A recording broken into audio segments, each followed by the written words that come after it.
Oula. Let's go. Donc, bonjour à tous, bonjour à toutes. On est Salut un à peu, tous. on est un Salut. peu plus Bonjour. nombreux que prévu, donc c'est cool. Aujourd'hui, on va parler de la street hypnose, de ses bienfaits, de ce qu'elle a pu nous apporter dans notre carrière personnelle ou professionnelle, et en quoi aussi elle a pu nous aider dans les cabinets. Et en quoi elle nous aide encore. Parce que la street hypnose, enfin, l'hypnose de rue, elle est parfois mal perçue, pas comprise. Et le but aujourd'hui, c'est un peu de la démystifier, justement. Et puis de montrer qu'elle est cool, qu'elle est sympa et puis qu'elle est super pratique en plus. Donc je vais vous laisser la parole, peut-être pour vous présenter, puis un peu expliquer votre chemin de vie par rapport, euh, par rapport à la street hypnose, à l'hypnose de rue.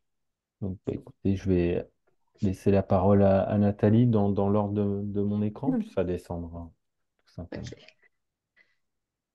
Bon, moi, je m'appelle Nathalie Royer. J'exerce en tant que Nathalie Royer hypnose dans le sud-ouest, côté d'Ossegor. Alors, j'ai commencé par apprendre les techniques d'hypnose classiques, ericksoniennes, etc. Ensuite, j'ai appris les techniques d'hypnose de régression. Donc, on est à l'opposé, là, pour le coup, de la street. Et puis, j'ai fini par la street et l'hypnose de spectacle. Voilà. Et j'ai pour habitude de mélanger un peu tout. En fait, vraiment, c'est en fonction des gens qui viennent, en fonction de leur problématique et de la personnalité, leur vécu. Euh, je mixe D'accord. une, deux, plusieurs techniques d'hypnose. Ouais. Alors, je Dis-moi. pense plutôt, ce qu'on va faire, c'est plutôt la Ah, question, euh, qu'est-ce que c'est pour vous la street hypnose?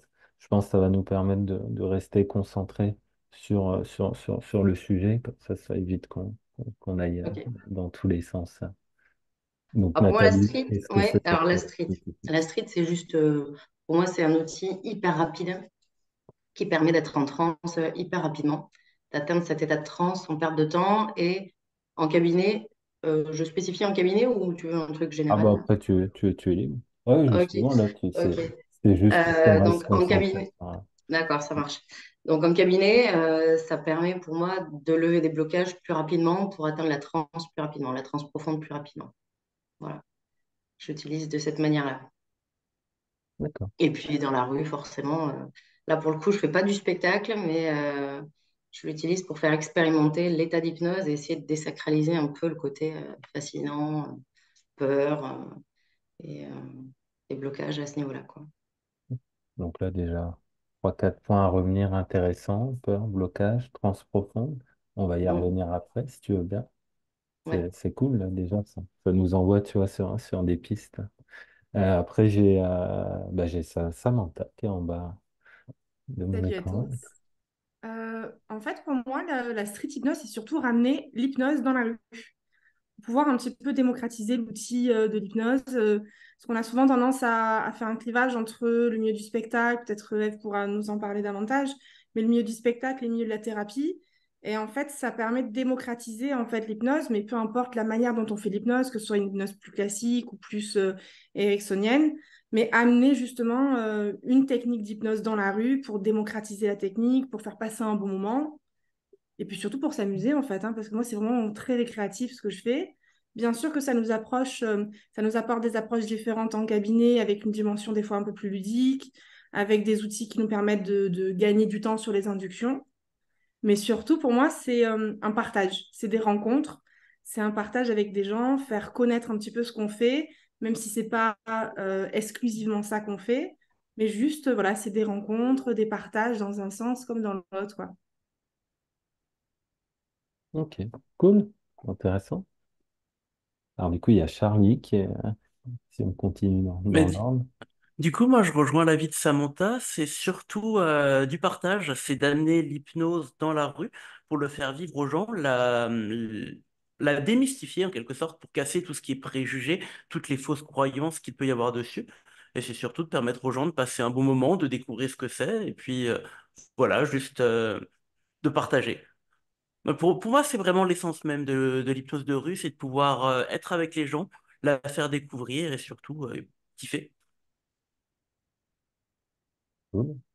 Bien aussi, bien d'accord avec ce que vous dites. Eve, Oui, alors je vais répéter un petit peu les mêmes choses. Je vais essayer d'apporter peut-être des éléments qui me correspondent. Moi, c'est vrai que ce côté partage, il est très important. Je trouve que justement, avec la street, on met en place une complicité, un partenariat. Pour les personnes qui se questionnent sur l'hypnose, ben, ça apporte le côté ludique, le côté un peu plus amusement. Donc, on sort de quelque chose de très inquiétant même quelquefois par rapport à certaines personnes qui se posaient des questions et qui pouvaient du coup être inquiets de ce que ça pourrait être de faire de l'hypnose en cabinet. Donc je trouve que ça lève pas mal de choses de pouvoir le pratiquer dans la rue. Et vraiment de montrer aux gens que ça peut être aussi très ludique et voilà, de faire les choses assez simplement finalement. c'est vrai que de partager l'hypnose, comme vous le disiez, ouais, le fait de la montrer au grand public, en fait, Tout à fait. qu'elle n'est pas Et forcément Ça comme ouvre un le champ des spectacle. possibles, en fait, aussi par rapport à certaines personnes qui peut-être n'auraient pas fait le pas de venir jusqu'à un cabinet avec ce qui posait dessus. Et en même temps, ben, voilà, de leur montrer que ça peut être assez léger aussi. Et puis finalement, c'est aussi de la rendre accessible à tous, Tout à puisque fait. beaucoup de gens peuvent se poser des questions et se dire, bah oui, il faut aller voir un spectacle, ce genre de choses. Bah finalement, dans la rue, tout le monde peut le faire. Mm. En fait, moi, je me vois un peu à mi-chemin entre le saltimbanque et celui qui va donner une image un peu différente de l'hypnose, quoi. À la fois, on le fait un peu pour nous, un peu pour les autres, un peu pour tout le monde et surtout pour le plaisir de faire découvrir notre passion, en fait. Exactement. Ouais. Un retour à l'essentiel, en fait, hein. Il y a plus d'un siècle, Donato, etc., on les appelait les jongleurs. On disait que c'était un peu des crieurs de rue, comme ça, à l'ancienne, les théâtres qui se mettaient en place, quelques chaises, des tabourets, et puis qui veut vient finalement. Alors à l'époque, il n'y avait pas les téléphones, tout ça. Il y a plus de 100 ans, mais c'était passionnant, comme les théâtres il y a 150, 200 ans, à la criée. Puis, euh, puis voilà, on ouvre comme un cabinet public un peu, mais dans la rue, quoi, finalement. Après, ce qui est chouette aussi, c'est le côté imprévu, en fait. C'est pour ça aussi que j'aime bien le faire sans que ce soit prévu à l'avance et que je me sois pas dit, ben voilà, tel jour, à telle heure, je vais aller faire de la street. Mais c'est le fait de pouvoir le faire à un moment où finalement, bah, tu faisais autre chose. Enfin, moi, ça m'est arrivé en sortie de concert, par exemple, d'être à un concert et puis à la sortie d'échanger avec des personnes que je ne connaissais pas. Et puis de parler et puis de dire, bah oui, bah, je fais de l'hypnose, etc. Bah, j'ai envie d'essayer. Et du coup, voilà, ça devient, comme je disais, un petit peu le truc sympa. Où on échange, où on partage, c'est léger, voilà, c'était pas prévu et que ça permet aussi d'ouvrir pas mal de visions aussi aux personnes. En effet, comme disait Charlie, ben, finalement, ça l'ouvre au grand public. Tout le monde peut croiser quelqu'un un jour et puis lui proposer ben, de faire cette expérience-là. Mm. Ouais, je pense que l'avantage, c'est aussi la confiance finalement Mm, qu'on peut acquérir en faisant de l'hypnose de rue. C'est que euh, quand tu fais de l'hypnose de rue, tu peux être dans n'importe quel cadre après, mm. n'importe quelle condition. Tu es avant tout un hypnotiseur. Et Oui, tu tu sais n'es plus, rebondir quoi et qu'il oui, arrive en et fait. Ouais. tu n'es plus entre guillemets, hein, sans être péjoratif, un hypnothérapeute ericksonien. Mm. Donc, ça veut Tout à dire Ouais. fait. que si tu te retrouves dans un repas ou autre, si on te propose de faire de l'hypnose, ce qui est Tu souvent peux le le faire. cas, tu peux le faire. Mm. Mm. En tout Sauf cas, que, tu apprends à dissocier vraiment ouais, l'hypnose de la thérapie par ouais, l'hypnose. C'est vrai que je te rejoins vachement là-dessus, Eve. Moi aussi, j'aime bien le côté impromptu. Mm. Déjà, j'aime pas trop m'astreigner à les obligations déjà de base. Alors, c'est vrai que j'aime bien le faire vraiment sans avoir prévu à l'avance, profiter d'un événement, que ce soit d'une soirée, que ce soit d'un concert, d'un salon ou de n'importe quel événement. Et juste, voilà, au feeling, sur l'instant, sur l'élan. Et c'est vrai que pour le coup, là, on est dans une obligation de s'adapter un peu à n'importe quelle circonstance, à être à la fois interpellé, coupé, gêné par du bruit, par du monde, par de la foule, des fois par des bousculades, tout dépend là où on se trouve.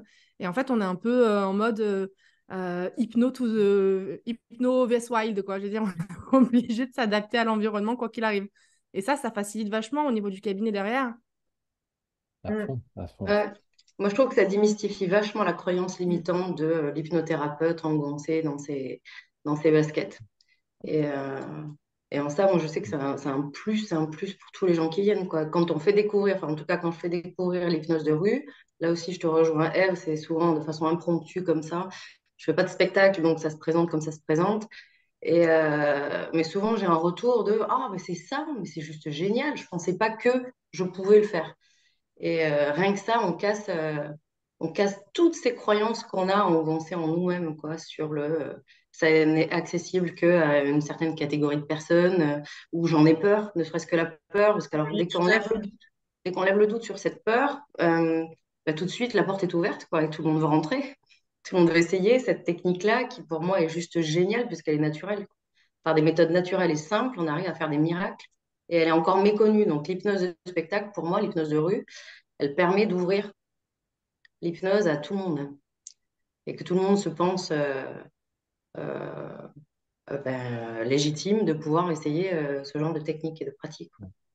Et la grosse différence avec le spectacle, c'est que les gens ne sont pas conditionnés. Il n'y a pas d'attente Absolument. dans la rue. Alors, il y a peut-être une attente de quelques minutes si vraiment ils ont envie d'en faire, mais il n'y a aucun conditionnement. Ils n'achètent pas le ticket avant, ils se disent pas Mm. ça va marcher, ça va pas marcher. Il n'y a pas l'effet collectif. Il y marche à un moment donné dans la street, parce qu'à un moment donné, bah, il y a l'effet miroir de voir les autres partir en hypnose, tout ça. On le sait que l'inconscient collectif joue énormément aussi, mais ça a une autre ampleur que le spectacle. Oui, oui. Disons, Le libre arbitre dans la street, il est hyper important, je ouais, trouve.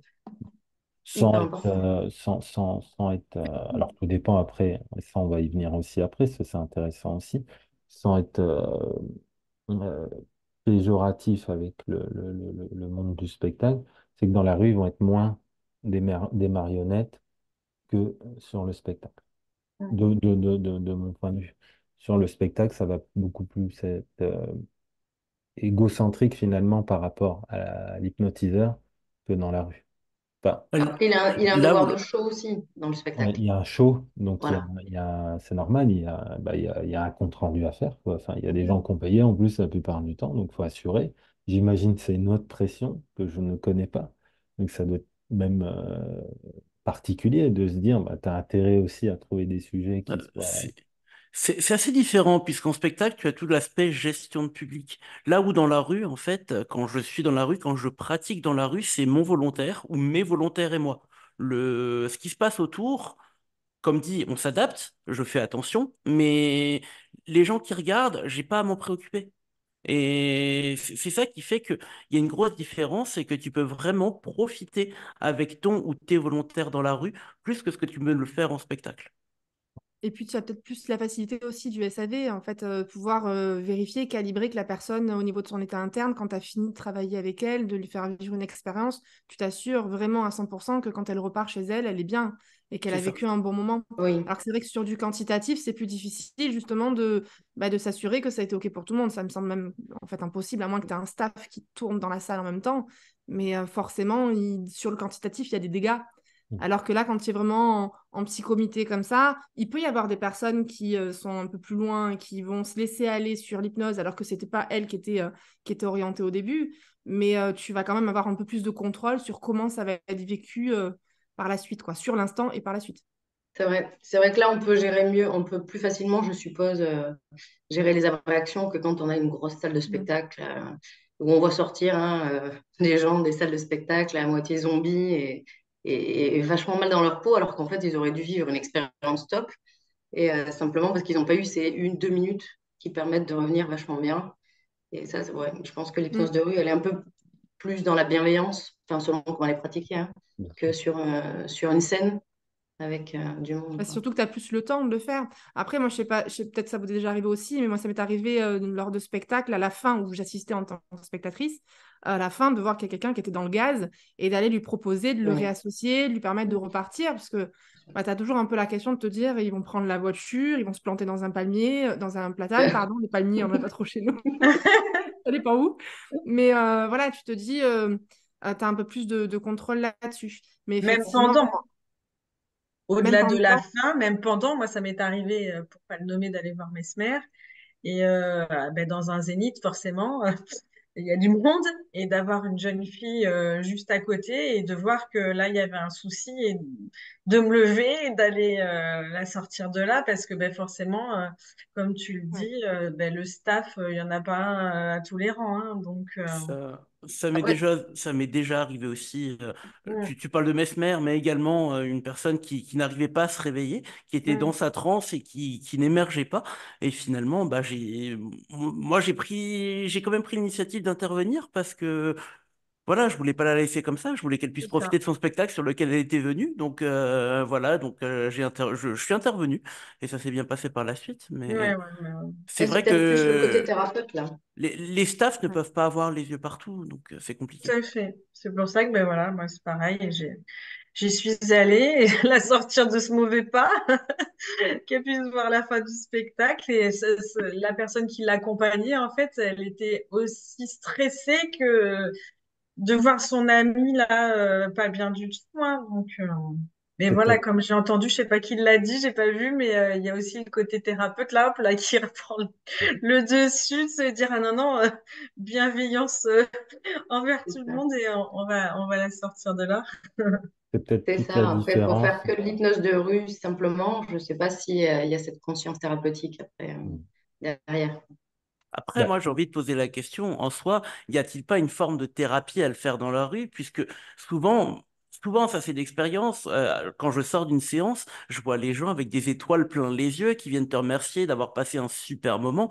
Est-ce que, voilà, pour moi, j'y vois une petite forme de thérapie aussi, dans un sens. Encore faut-il certainement. que cette... Ouais, Pardon, Marc, je vas-y, t'ai vas-y, coupé. vas-y, vas-y, vas-y. Encore faut-il que la personne qui soit formée à l'hypnose de rue ait quand même cette notion de bienveillance, Tout à donc fait. c'est-à-dire de veiller au bien de l'autre, parce que c'est pas forcément non plus systématique. Quand tu vois dans des formations, il y a du tout venant. Ça ne veut pas Mm. dire non plus qu'il faudrait faire presque un entretien d'embauche à l'entrée, parce que c'est une Oui. technique qui s'apprend quand même assez facilement, même des fois sans formation. Mais c'est vrai que quand tu es au contact de l'être humain, bah, avoir au moins des notions de ce qui pourrait se passer de mal, qui pourrait un peu dévier, ça me semble un peu important. Et c'est vrai qu'il n'y a pas forcément ce filtre qui est fait en amont, quoi. Et de Tout à fait. comment les rattraper. Ouais. Je suis assez d'accord. Nombre de messages que j'ai pu avoir sur Instagram ou même sur Facebook de personnes qui se sont lancées dans l'hypnose, qui n'y connaissent rien, qui suivent un petit peu ce que je fais sur ma chaîne. Et oui, j'ai essayé de faire des trucs en copiant un petit peu ce que tu fais. Là, la personne, elle est en crise de panique. J'arrive pas à faire quoi que ce soit. Et ils sont en mode, mais aide-moi, quoi. Donc, sans même avoir le bagage derrière pour gérer ça, c'est vrai que des fois, ça peut paraître très compliqué. Bien sûr. Ça me rappelle une fois une personne qui venait pour faire de l'hypnose et sur ses bras, elle était scarifiée. Donc, tu vois, ça, t'es censé avoir quand même le réflexe. Après, tu peux pas aller voir l'œil partout. Tu poses deux, trois questions à la personne. Tu vois que c'est pas normal. Peut-être que beaucoup de personnes n'auraient pas forcément fait Mhm. attention. Après, on est tous humains aussi. Donc, euh, donc là, bien évidemment, tu vas y aller soit différemment, ou tu vas poser des questions et tu vas peut-être plus proposer ta carte, ou autre chose, un autre accompagnement Tout à fait. qui est de la street. Moi, je leur dis clairement au cabinet, hein, pour certains, je leur dis, si vous aviez prévu d'aller voir un spectacle maintenant, je vous conseille d'attendre un petit peu avant de vous permettre d'aller voir un spectacle maintenant, quoi. Parce que ça peut être gênant pour vous après, juste après, quoi. Justement, vous en êtes venu comment, vous, à la street? Est-ce que vous avez commencé la street ou vous avez commencé la thérapie, l'hypnose, thérapie thérapeutique, et après vous êtes venu à la street? Alors moi, de mon côté, j'étais déjà sophrologue. C'était une reconversion, hein. Avant, j'étais dans le milieu artistique.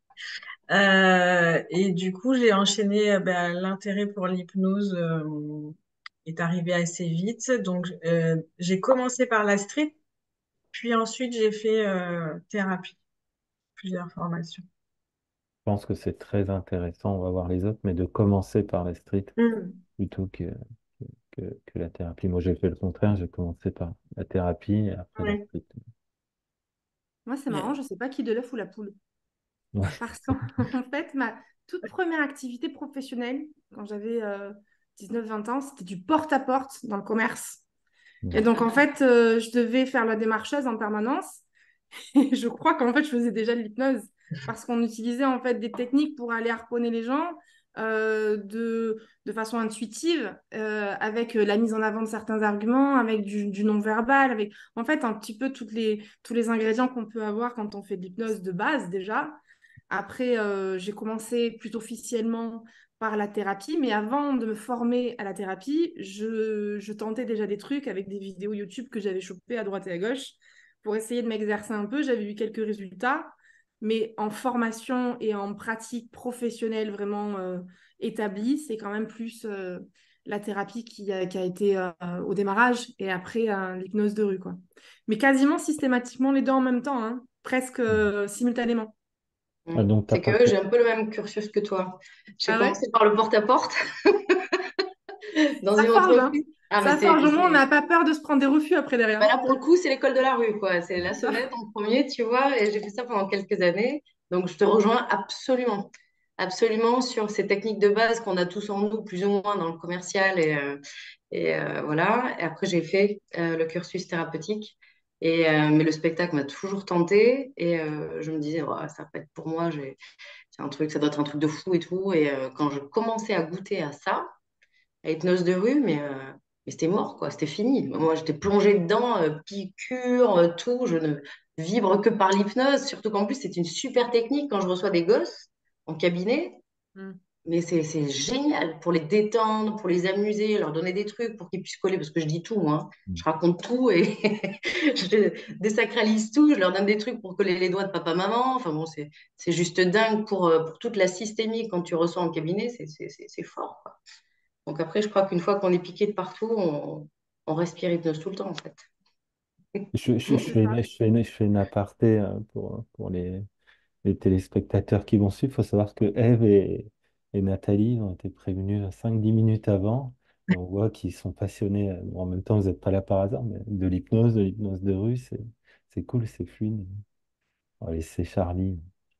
Alors moi, de mon côté, je crois que j'ai commencé par... ça commence par une grosse claque, puisque de base, pour moi, l'hypnose, voilà, j'ai envie de dire que j'y croyais pas. J'y croyais absolument pas. Pour moi, c'était impossible que ça puisse fonctionner. Je voyais des trucs à la télé. Non, ça passait pas. Jusqu'au jour où j'ai eu cette expérience qui m'a permis de le voir différemment. Et puis j'ai commencé à me renseigner, à comprendre comment ça fonctionnait. Puis je me suis lancé dans la rue. Au bout de 4 jours où j'ai fait comment dire, de la théorie, de la théorie, de la théorie. Puis je me suis dit, bon, on a suffisamment appris, on se lance. Je suis allé dans la rue, je suis allé voir des premiers inconnus qui me passaient sous la main pour leur proposer une séance. Et puis je suis tombé sur mon premier volontaire, très réceptif. On va jusqu'aux hallucinations, et puis c'est de là que ça a commencé. Et puis de fil en aiguille, bah, on parlait d'une piqûre, tu vis l'hypnose, tu vis le truc tellement à fond que ça prend de l'ampleur. T'as envie de continuer, t'y retournes, t'y vas, et puis voilà, ça devient une vocation, quoi. Donc, puis à un moment, je me suis dit, mais j'ai envie de faire ça de ma vie, quoi. Comme C'est ça Et, qu'après, euphorisant en même temps. et et- puis, du coup, par la suite des choses, je me suis formé sur l'éricksonien, la thérapie, donc hypnose ericksonienne et hypnose spirituelle. tu allais dire, Sam, que c'était. Je dis, c'est euphorisant d'aller dans la rue. C'est vrai qu'on peut vite être piqué. Et en même temps, je ne sais pas pour vous, mais moi, des fois, j'ai besoin d'un tour de chauffe. Quand j'y vais, alors pour peu que ça ait été un peu programmé, j'aime pas trop programmer à l'avance, mais des fois, je me dis, ah, je ferais bien un peu de street et je me dis, bon, mon énergie, elle n'est pas encore au max, donc je fais un petit tour de chauffe en mode tranquille. C'est pas tout de suite non plus dans le bain où je suis d'attaque systématiquement, quoi. Des fois, j'ai besoin de me mettre un peu en train pour pouvoir justement après plus facilement m'amuser, quoi. Et après, tu peux plus t'arrêter. Je peux t'arrêter. Ouais. T'as plus envie de partir, t'as ton entourage qui te dit alors, ce serait peut-être bien qu'on y aille, et t'as C'est pas envie. c'est ça, une fois que t'es dedans, t'es dedans. Mais là, c'est de se mettre dans le mindset. Bah, du coup, je suis dans l'avion, j'ai mon parachute, il faut que je saute. Mais il y a un petit moment avant quand même, avant de sauter. Il y en a, ils le font sans problème, mais il y en a, faut mettre le moteur en route. Et je vois très bien ce que tu veux dire là. Ah, donc je suis un diesel en fait, c'est ça? Ça va dépendre aussi les ambiances, les villes aussi, C'est vrai, ça dépend les aussi, saisons aussi. Les saisons, ça ça change. dépend aussi de l'endroit, des saisons. Il y a une différence entre le faire en plein hiver dans la rue et le faire dans un parc l'été. C'est pas la même Ou approche. sur la Ou, plage à ou Osgore. sur la plage, à Osgore. Dans un bar, par exemple, tu vois, c'est très particulier. Moi, je suis pas forcément à l'aise. Je trouve que c'est, même si pourtant les gens sont quand même ouverts, mais ils sont dans leur bulle. Peut-être plus Hmm. que dans un parc ou même en train de marcher. Tu vois, c'est en train de Ah, moi, marcher, il y a j'aime quand bien même dans la les bars, hein. surprise. Mais les bars, j'ai l'impression de déranger parfois. Je suis Moi, assez j'aime d'accord bien. avec ça. Je suis assez Mhm. d'accord. J'ai du mal aussi dans les bars où pour moi les gens sont pas là pour ça. C'est vrai que j'ai cette impression d'être beaucoup plus intrusif dans un bar. Je ne pratique pas, mais je pense que la magie passe beaucoup plus dans les bars que l'hypnose. Mais c'est certainement une croyance ou ma propre expérience que quand tu amènes de la magie, c'est différent que l'hypnose. Alors après, ça Oui. dépend comment c'est fait parce que autant moi j'aime bien quand voilà, tout le monde l'a compris, pas prévu. Là, c'est comme ça que ça arrive et c'est chouette. Mais pour avoir fait de l'animation dans un bar, finalement, comme si c'est annoncé, Ah oui. les gens viennent avec cette curiosité-là, avec cette envie-là, et ils sont quand même attentifs et la plupart ont quand même envie de participer, profiter un petit peu de l'occasion. Donc, voilà, dans ce contexte-là, Là contexte oui. bar mais annoncé, Si c'est là, ça annoncé, oui. passe plutôt bien. Tout à fait. Si Ouais, c'est les bars, moi, annoncé j'aime bien, clairement. hein. Ouais, les bars, j'aime bien, mais même pas annoncé, hein. Enfin, je me présente quand même au patron, hein. Je vais me poser la question s'il est OK. Mais généralement, quand je vais vers un bon petit groupe que je pense être pas mal en train, il y a toutes les autres tables après qui se retournent et ça y est, c'est parti, quoi, hein. Et en plus, ça fait vendre, donc le patron est content. C'est vrai. Mais moi, personnellement, le bar, que ce soit l'hiver ou l'été, même l'hiver, hein, avec les manteaux, ils tombent par terre facilement, les gens, hein. Ils se prêtent vraiment au jeu Ils sont tous curieux. Ils sont tous curieux de savoir. Et puis, alors, il en suffit de un Ah, et c'est parti, quoi. oui. Ça, c'est peut-être une croyance limitante, ouais, c'est vrai. Ou Ouais, alors le peut-être. façon d'être plus à l'aise ou Je pense, pas ouais, dans un secteur. peut-être par rapport, tu sais, au caractère, je pense. Ouais, Ouais. Ouais, quand on les voit en groupe de jeunes ouverts ou même à la trentaine, là, euh, Hmm. généralement, ils sont plutôt curieux, même résistants, et c'est ça qui est Hmm. intéressant. Enfin, moi, je sais que perso, je kiffe. Ou peut-être mon Moi, je défaut, te c'est que je rejoins pensais vachement. à prendre plus prendre l'apéro que de faire de l'hypnose finalement. Ouais, vas-y, ça monte. Non, je te disais, je te rejoins Nathalie par rapport au bar. Moi aussi, j'aime bien dans les bars, voilà, dans des soirées. Alors, peut-être pas forcément dans le bar, effectivement. Alors, en plus, j'ai jamais eu le réflexe de demander au patron, mais parce que justement, je fais pas à l'intérieur du bar, mais par contre, dehors. Hmm. Oui, alors tu as toujours un peu les clopeurs qui sont dehors ou qui boivent leur verre dehors. Et qu'on soit en hiver ou en été, finalement, tu balances deux, trois suggestions de chaleur et puis ils sont plus trop froids. Ou alors tu les alcoolises un peu plus de façon hypnotique et c'est bon, ils ont plus trop froid, donc tu peux y aller quand même. Après, justement, il faut veiller à ce qu'ils ne soient pas trop alcoolisés ou pas trop Hmm. alcoolisés toi-même. Oui, Bien sûr. absolument. Mais c'est vrai que Absolument. En dehors, cave, c'est parce que beaucoup si tu as plus fait l'apéro facile. aussi. Dehors, c'est plus simple. Mais Dehors, finalement, on retrouve l'esprit hypnose de rue, finalement. ouais. T'es plus dans l'hypnose de bar, t'es de nouveau Mm. de Ouais. retour dans Oui. la rue. Ouais. En terrasse, comme tu dis, ou en train de fumer la clope Mm. ou de refaire le monde en pleine nuit, là, c'est simple parce que tout le monde discute. Que dans un bar, quand ils sont assis à table, il faut avoir une tchatche qui va dans ce sens-là aussi, hein, pour accompagner, je pense. Mais Ouais, bon, ça peut Je être pense que intrusif ou sinon. ouais. Mais c'est bien aussi de sortir de sa zone de confort. C'est ça qui est top avec l'hypnose, non? après, tout est faisable, hein. Eh oui, Tout est faisable avec cette c'est pratique-là. ça. Il suffit de savoir l'amener Ah oui, Clairement. oui, et moi j'ai une s'organiser. petite anecdote, si vous voulez, c'était un pot de départ de la directrice d'école de mon fils. Et bon, comme je vous l'ai dit avant, j'étais dans le monde artistique, j'étais prof de danse, chorégraphe, etc. Et donc, j'avais déjà rencontré les instituteurs de toute l'école parce que je leur avais monté une chorégraphie. Et donc ce soir-là, il y a une des instituts qui me dit, ah, l'hypnose et tout, j'aimerais trop essayer. Ben, je lui dis, bah, écoute, on est là, hein, si tu veux, on y va. Et donc là, ben, je l'ai fait tomber en 3 secondes. Et là, j'ai tous les instituts qui sont arrivés. Ah, elle est tombée dans les pommes, elle est tombée dans les pommes. Mais non, je viens juste de lui faire une petite expérience d'hypnose. Et c'est vrai que voilà, j'aime ce côté, c'était pas prévu, ça. Et puis du coup, tout le monde a voulu essayer, bien évidemment. Donc là, c'est pas le bar, mais c'était pas non plus le truc Oui, très approprié. Et finalement, ça a donné un truc très sympa. bah, puis il faut dire que l'hypnose, ça intrigue. Il y a toujours même une Oui. part inconsciente, parfois de défi quand même. Comme je dis, il faut pas Mm. que ça soit un combat de boxe, mais s'il y a du défi, c'est cool aussi, parce il y a une demande aussi, tant que la personne, elle n'est pas là oui, dans vraiment le combat de boxe, bah, c'est cool aussi. Pour revenir à la question qu'on se posait tout à l'heure par rapport aux formations, vous aviez fait la street avant et après la formation ou vice-versa. Pour ceux qui ont fait la street avant, est-ce que ça a été un choc arriver en formation d'hypnose ericksonienne, spirituelle? Alors, Ouais. de mon côté, c'était un petit peu de se poser sur un tapis qu'on te tire sous le pied. Là où en hypnose de rue, en hypnose de spectacle, ce à quoi j'ai commencé, tu te retrouves dans une position très haute. En ericksonien, tu es en position basse.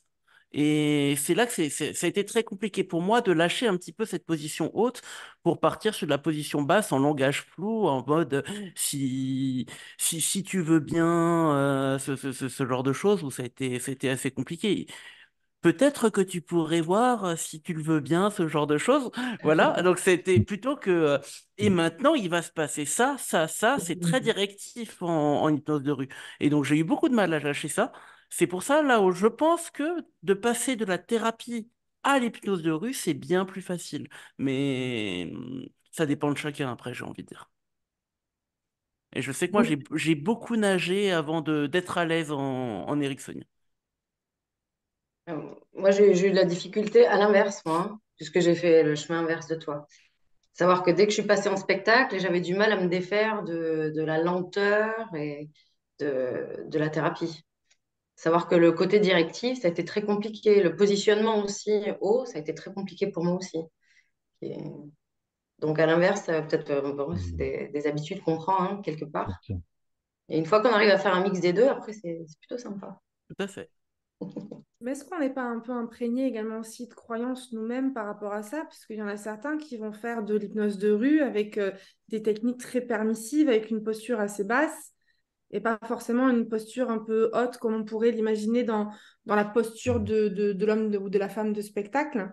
Et en même temps, à l'inverse, des fois, tu vas avoir en thérapie, non pas forcément des personnes qui, sur l'outil hypnose, vont être en posture haute, dans la manière de parler, dans les suggestions très directes, et qui vont plutôt utiliser des suggestions indirectes, etc., de type ericksonienne, mais qui pour autant, dans leur manière d'être, vont avoir une posture haute avec un lead très fort qui, des fois, va un peu pénaliser l'accompagnement thérapeutique. Est-ce que nous-mêmes, on ne se met pas un peu des barrières sur comment devrait être l'hypnose de rue? Je ne dirais pas du flexpack parce que je n'ai pas l'expérience de ça, mais il y en a certains qui font vraiment une hypnose très position basse, maître Yoda qui fait de l'hypnose dans la rue et finalement, toute la force est entre les mains de l'hypnotisé, quoi. Et ça fonctionne. Et Parce que ça fonctionne. on en revient certainement à une part, en tout cas, la conviction et la croyance du praticien. Il n'y a pas besoin, bah, moi, de toute façon, pour le coup, je le démonte quasiment à chaque fois, il n'y a pas besoin d'instantané, ni de papillon ou de rupture pour emmener quelqu'un en hypnose. Mhm. Si on prend Sleepy dans sa façon de faire aussi, souvent, lui, je sais pas comment on peut appeler ça, mais il aime bien de l'impromptu, enfin, une forme de conversationnel, puis d'un coup, Charlie, il va aussi souvent un peu comme ça. Enfin, je pense ouais, c'est vrai qu'on a une image qui pourrait se rapprocher plus du spectacle dans l'inconscient collectif. Encore une fois, hein, le spectacle, enfin, mais de vraiment, on va faire des grosses ruptures et tout le monde va être au sol. Sur le sol, on va en parler tout à l'heure, vous en avez tous parlé. C'est intéressant parce qu'il y a beaucoup de divergences là-dessus. est-ce que le sol, enfin, on peut même en parler tout de suite. Peut-être que Eve, tu voulais dire par rapport à la question initiale. Par rapport à ta question, alors moi, sincèrement, j'ai pas eu de difficulté. J'ai trouvé ça, c'est passé crème, quoi. Vraiment, Tu as de su passer de t'adapter. street à thérapeutique, ça m'a pas posé de soucis particuliers. Est-ce que c'est parce que j'étais déjà sophrologue, donc finalement la street ça a fait un pont, mais finalement bon bah, ça s'est enchaîné. Euh, Si tu veux, moi je pense que ouais, il y a plein de choses qui se recoupent aussi. Est-ce que pour moi la street a été facile parce que je venais du monde du spectacle et que du coup se retrouver finalement dans cette posture où tu es quelque part, même si tu es en street, tu es face à un certain public, même si c'est trois personnes, tu es quand même face à des personnes et qui ont envie de tester des choses. Bon, c'est différent, mais finalement, il y a des similitudes également. Mais sincèrement, non, j'ai pas eu de difficulté à passer de l'un à l'autre. Ok. Et puis après, de passer au spectacle, voilà, c'était encore différent, hein, parce que Bon. finalement, c'est encore une étape, mais non, j'ai pas de difficulté. Et puis pas de questionnement de positionnement, tu vois, Mhm. c'est l'adaptabilité qui se fait naturellement. Et justement, bah, là, pour aller sur la question que j'allais poser, mais Du sol? avant le sol, mais ça va rejoindre celle-ci, euh, ce qu'on entend quand même, pas régulièrement, mais de temps à autre, surtout chez les praticiens, paradoxalement, et bah, sur les groupes, etc., en parlant, bon, bah, l'hypnose de rue, street hypnose, c'est pas bien, c'est néfaste. Qu'est-ce que vous répondez à ça? Bah, C'est moi déjà, tu vois, je mets pas systématiquement au sol, hein, que ce soit en street, en spectacle. Quelquefois, bah, je le fais assis, quelquefois c'est debout, et puis il reste debout. Enfin, c'est pas systématique. Voilà. Le sol, pour moi, c'est pas du systématique. Et puis, je vais vraiment m'adapter aussi aux personnes qui sont là avec moi. Comme je disais au tout début, pour moi, tu installes un espèce de partenariat, une complicité pour vivre une expérience tous ensemble. Donc, selon ce que moi je vais écouter de la personne, parce que voilà, j'essaie de vraiment être à l'écoute et du coup, bah, je vais me dire, ben voilà, là je peux y aller ou là j'y vais pas, en fait. Voilà. Tout à fait, tu as un rapport à installer, tu calibres Ouais, aussi dans l'état d'esprit dans lequel est la personne. tout à fait. Moi, si je calibre que la personne, elle n'est pas forcément super à l'aise, je vais peut-être pas forcément la mettre au sol parce que Mm, ça pourrait créer un effet de panique, quelque chose, je ne sais pas. Mais c'est vraiment selon comment je le sens, comment je sens la personne. Après, ça dépend aussi de l'environnement. Je veux dire, je vais faire de l'hypnose, il fait un peu moche dehors, il a plu toute la matinée, le sol est dégueulasse, je vais pas mm, mettre les gens par terre.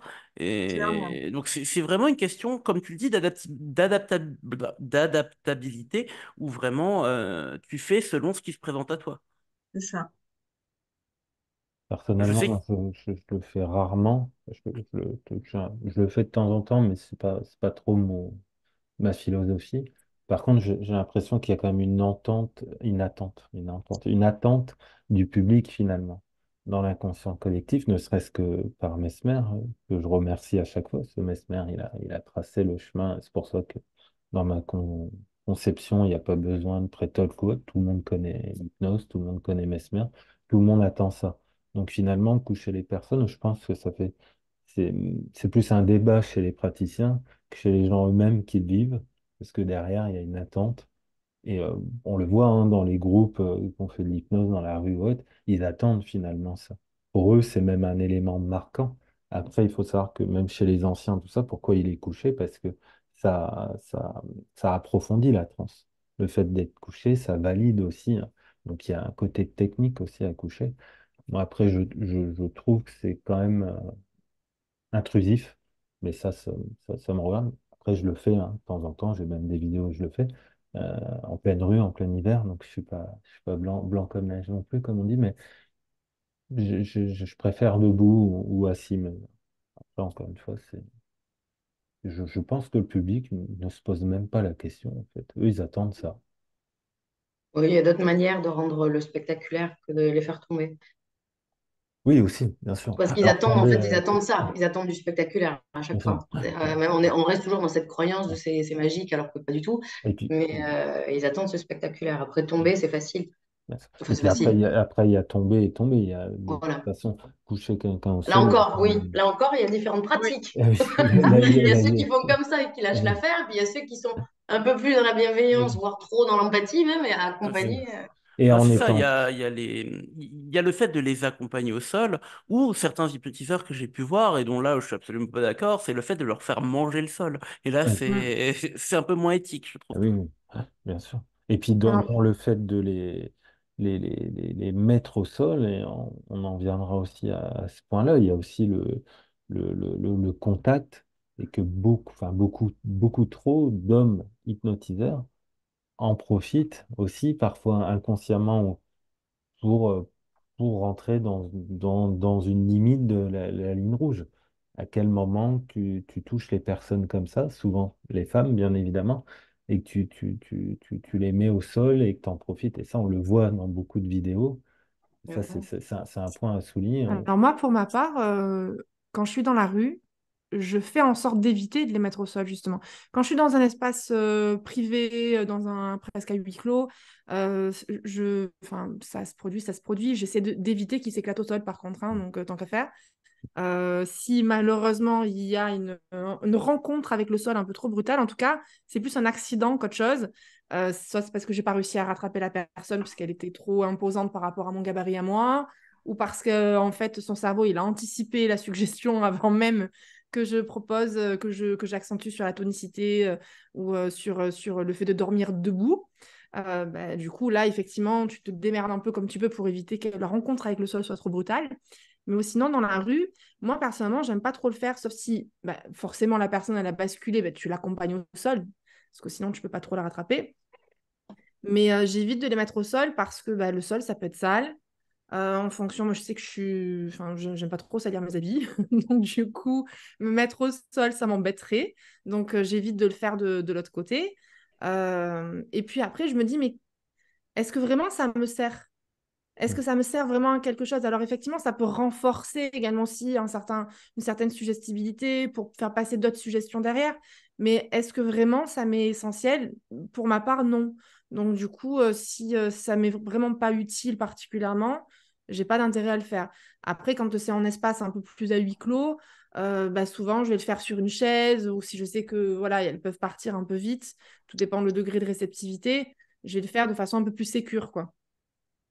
Je te rejoins là-dessus. La question, est-ce que c'est utile? Pour moi, non, pas du tout. Et en Alors, fait, pas, sur ta table, la personne, même comme tu dis, si tout est bien et que logiquement, jamais la personne tombera comme ça. Même, bon, après, c'est souvent la rupture de pattern qui va peut-être les amener à tomber. Mais justement, ça, c'est peut-être une posture, toi, à avoir et à te dire, OK, maintenant, c'est fini. Quoi qu'il arrive, ils tomberont plus. Peut-être Mm. pendant Alors que ça après, il y en dure. a alors, certains qui tombent tout le temps, quoi. Je veux dire, là, moi, j'en connais en plus une collègue thérapeute, elle tombe tout le temps, Tout le c'est-à-dire temps que tu n'as même sur. pas le Ah temps de oui, dire ouf qu'elle est au Mm. sol, quoi. Je veux C'est dire, parce qu'elle en a c'est, envie. c'est l'heure avant, c'est, C'est quoi. parce c'est- qu'elle a trop envie de ça. Oui, C'est là, ce que ça y j'allais est. dire. Par moment, je fais des mises au sol par sécurité. Puisque des fois, je peux avoir jusqu'à 6 8 10 volontaires dans la rue parce que j'ai réussi à créer un gros groupe et j'ai pas envie de passer les gens un par un. Donc, je le fais vraiment comme un petit spectacle de rue et finalement, je teste tout le monde d'un coup. Là, je me sens plus sécure quand je fais les inductions, de les mettre par terre pour éviter que quelqu'un ne prenne pas les fusibles. Tu vas rester droit en équilibre, impossible pour toi de tomber. Quand je te dirai le mot d'ordre, tu resteras droit, tes jambes vont te tenir quoi qu'il arrive. Il y en a, ils le prennent pas.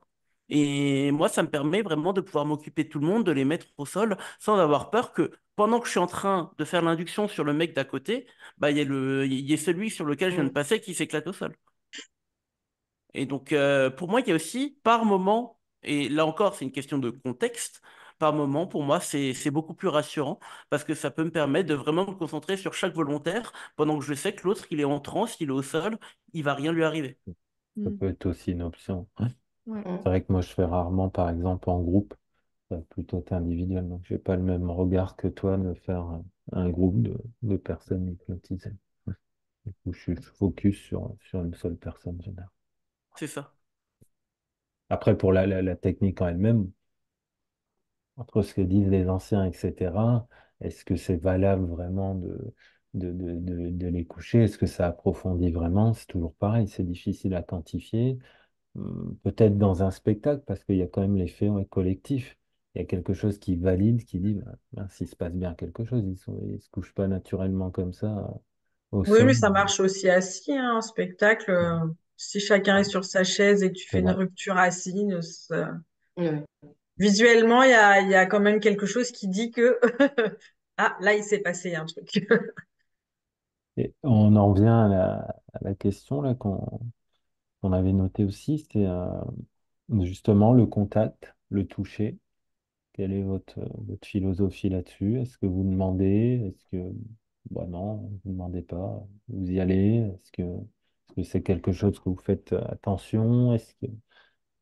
Quel est Alors moi, je préviens tout le temps, hein. Tout le temps, que ce Pareil, soit en cabinet ou dans la rue, je préviens tout le temps. Je pose la question avant. pareil. Est-ce que ça te dérange si je te touche ou pas? Sinon, je fais autrement, on n'a pas besoin de toucher non plus. Bon, c'est plus confortable, mais on n'a pas besoin de toucher quand même. Donc, voilà, ça, c'est la Moi, meilleure façon. je préviens aussi quoi qu'il arrive, puisque souvent dans la rue, je vais me permettre, pendant que la personne est en transe, surtout quand elle est debout en transe et qu'elle a les yeux fermés, je vais me permettre par moment juste de placer ma main sur son épaule juste pour lui apporter une présence de, voilà, il y a quelqu'un, il y a quelqu'un qui est là, quoi. T'as pas les yeux fermés, t'es dans la nature, t'es tout seul. C'est juste pour apporter cette présence en quelque sorte pour rassurer. Mais je préviens toujours avant la personne que pendant l'expérience, il y a des moments où je pourrais être susceptible de vous toucher. Est-ce que ça pose problème? Voilà, je le fais en cabinet également. Pour moi, c'est quelque chose, qui, je pense, est essentiel. On est dans le consentement et puis on ne sait pas quel est le rapport de la personne à son propre corps. Et puis quand elle est sous transe et que si le contact n'a pas été demandé, proposé avant et établi avant, ça peut effectivement la ramener, la sortir de transe parce que tu peux être surpris que de ressentir un Ouais. contact physique alors qu'il n'était pas initié avant.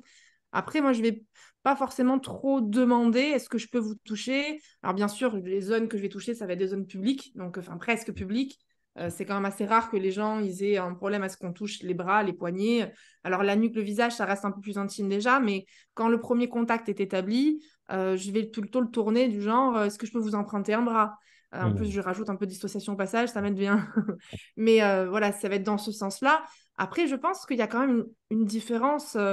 Faut pas se leurrer entre les hommes et les femmes hein, par rapport à ça. Hein. Bien sûr. On craint moins le rapport tactile d'une femme dans la rue qui va venir t'aborder, même si, bien évidemment, ça veut pas dire qu'il n'y a pas des femmes qui peuvent avoir un contact mal intentionné ou une démarche, un démarchage mal intentionné et des hommes qui l'ont systématiquement. Mais forcément, on se méfie plus d'un homme que d'une femme. Donc, dans le contact physique, on aura peut-être plus de facilité, nous, à le faire sans gêne, quoi. Hmm. Ouais, c'est vrai. Moi, c'est vrai que dans la rue, je demande toujours. Au cabinet, je n'ai pas de contact, pas du tout. Et dans la rue, bah, je demande toujours si je peux leur toucher le front ou l'épaule ou le bras ou la main avant de commencer l'hypnose, quoi. Même aux hommes, je le fais. Et je pars du Ouais. principe que sinon c'est trop intrusif. Et, euh, et voilà, il faut aussi en profiter pour aujourd'hui pour dire qu'il y a des choses qui vont pas assez vite dans ce sens. Et il est important aussi de dénoncer ce qu'on voit et ce qui ne correspond pas sur les réseaux sociaux, etc., sur les groupes, parce qu'on voit bien il y a des gens que ça n'avance pas assez vite. Et c'est souvent les hommes, par exemple, sur le toucher, hein, on le voit, il y aurait beaucoup à dire là-dessus, quoi. On voit bien qu'il y a la vieille école et puis la nouvelle, sans être dans les extrêmes, et qu'on se rend compte que, bah non, quoi, on touche pas les gens comme ça. C'est pas. Et Là, on est dans la notion de consentement. Et le Ouais. consentement, quand on fait l'hypnose de rue, il est sur plein de plans différents. Il est sur le contact physique, mais pas que. Il est également aussi sur le fait de faire de l'hypnose avec la personne. Parce qu'elle peut être consentante au début et au fur et à mesure de l'expérience ne plus l'être. Et des fois, il y en a qui sont un peu des forceurs, quoi. Hein. Ils continuent sous le Ouais. principe de l'amusement parce que les autres autour rient. Mais le but, c'est aussi de calibrer l'expérience pour la personne tout au long de l'expérience. Et si à un moment donné, on voit, même ne serait-ce que subtilement, que c'est pas OK pour la personne, on fait pas durer le truc, quoi. Et par contre, après, je vais pas redemander systématiquement si je peux Ah toucher. non. Je vais annoncer si la oui, personne oui, est oui. sous Ah bah bien transe. sûr. Mais à Bien trop sûr. focaliser l'attention, tu lui donnes de l'importance Oui. qui peut-être n'était pas là au départ, quoi. Non, Et je, tu demandes qu'au je, début, quoi. Et je, là, tu peux créer un malaise alors qu'il n'était pas spontanément si toi-même, tu Bien étais OK sûr. avec ça, quoi. Tu Et je demandes me qu'à le permets de faire. rebondir sur ce que tu viens de dire, parce que je trouve ça très intéressant. C'est pour ça que je me permets dans la rue, après chaque suggestion que je peux faire, c'est de leur laisser une porte de sortie et c'est de leur demander, est-ce que tu veux continuer? Est-ce que tu Mm. veux aller plus loin? Oui. Comme ça, parce il y a des volontaires qui sont tellement dans le truc, ils vont pas oser t'interrompre, ils vont pas Ouais, je suis oser te d'accord. dire, j'ai envie d'arrêter. Du coup, à ce moment-là, moi, je leur donne cette porte de sortie. La personne, elle me dit si elle a envie de continuer, si elle a envie d'arrêter. Si elle a envie d'arrêter, un petit réveil et puis on arrête la séance sans aucun souci. Ouais, je Toujours, confirme, je fais la même chose aussi. Ouais, moi aussi. Pareil. ce qui est super important aussi, c'est de faire au maximum, en tout cas quand on les a, ou de donner une carte du service après-vente. En plus, Mm. ça ramène potentiellement des clients pour la suite, que ce soit pas forcément eux, mais de leur famille ou etc. Donc c'est une belle vitrine aussi, l'hypnose de rue. Et ça, c'est important de donner sa carte. Parce que comme ça, ça permet que si la personne elle a des émotions dans les jours à venir, ou elle rappelle, petite vidéo pour ceux qui pratiquent en visio, ou soit si c'est sur votre terrain, au cabinet, et ça permet de peut-être régler potentiellement quelques émotions qui devaient être réglées de toute façon. Donc ça, c'est important aussi. Et pour revenir sur le toucher, j'ai une petite anecdote que j'avais trouvé assez marquante. C'était une personne qui était intéressée par l'expérience, euh, qui était d'origine musulmane, et puis m'a tout de suite dit, par contre, vous êtes un homme, je n'ai pas le droit, je n'ai pas le droit à ce que vous me touchiez. J'avais une collègue qui débutait en hypnose, donc une fille. Pour elle, c'était OK. Du coup, pendant que moi je faisais le speech hypnotique, c'était OK que tout ce qui était kinesthésique, la personne qui m'accompagnait puisse le faire. Donc finalement, on l'a fait un petit peu à deux, où moi je parlais et tout ce qui était rupture, c'était ma collègue qui le faisait à côté au moment où je le disais. Et, voilà, donc il y a aussi pas mal de facteurs qui font que le toucher, c'est vraiment quelque chose d'important. Le consentement par rapport à ça, c'est vraiment très important. L'adaptation, Et c'est ça de s'adapter, de trouver des solutions. Ça va dépendre aussi si la personne, elle est seule quand tu l'abordes ou si elle est accompagnée. Quand C'est elle est ça. accompagnée, elle se dit toujours qu'elle a quand même un sas de sécurité avec des personnes qui peuvent intervenir pour l'aider s'il y a besoin. Alors que quand elle est seule, on met encore plus de protection parce qu'elle pourrait mal le vivre du fait d'être seule et d'avoir l'impression, c'est comme pour les amnésies, les suggestions. Moi, je fais en sorte de demander un rappel également aussi des suggestions en permanence parce que, imaginons que la personne, elle fasse une amnésie spontanée et que du coup, derrière, elle a l'impression que on lui a fait de la coverte et qu'on lui a tiré du fric, quoi. mm, Donc, c'est vrai que quand la personne n'est pas accompagnée, en général, je réfléchis à deux fois avant d'y aller quand même, hein. Ou alors, je vais rester vraiment sur un truc très ledge. mm. Je vais pas trop pousser le truc de A- manière à ce que ça soit sécure pour elle, quoi. Après, Moi aussi, je suis très après, c'est quand négative même quand. assez. Oh, Je pardon. disais, pardon, t'inquiète. Je disais, c'est quand même assez rare d'avoir des personnes solitaires qui viennent t'aborder parce que tu étais avec une pancarte. Ou alors, moi, de mon côté, je ne me permets pas d'aller voir des personnes qui sont seules. Je vais souvent aller aborder des groupes pour proposer l'expérience de l'hypnose quand je fais de l'abordage sans pancarte, par exemple. Mais ce qui peut se passer, c'est qu'en groupe, tu vois, il y a des personnes parfois, je pense que tu l'as déjà vécu, hein, vu ta pratique, mais des personnes des fois qui sont hyper timides et qui veulent pas expérimenter devant les gens. Et une fois que tu vas pour partir, parce que tu as fini, elles viennent te voir en disant, mais moi aussi, j'aurais bien aimé expérimenter, mais j'ose pas, etc. Donc là, c'est vrai que moi, quand je pratique, du coup, je vais pas jusqu'à l'amnésie du tout, quoi. Alors, du tout, du tout. Je dis, OK, tu vas vivre ce que c'est, cette détente, machin. Mais à la limite, je te colle un peu si tu veux, ça te va, si on s'amuse comme ça. Mais je l'amène pas jusqu'à l'amnésie du tout. Je me protège un peu.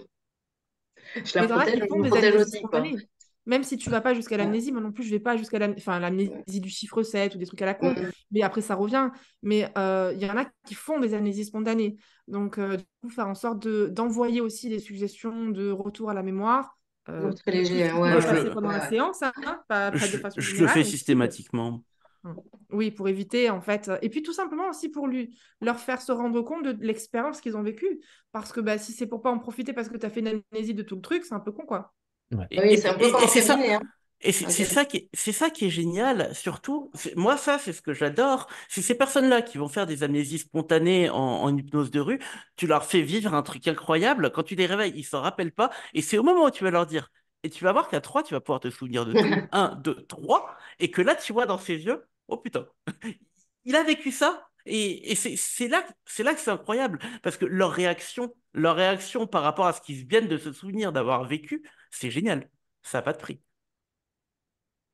Après, il y a touché Mm. aussi, moi, enfin, pour revenir aussi au contact, pour finir là-dessus, il y a une différence aussi entre toucher le front, l'épaule et le bras et prendre la personne dans tes bras, quoi.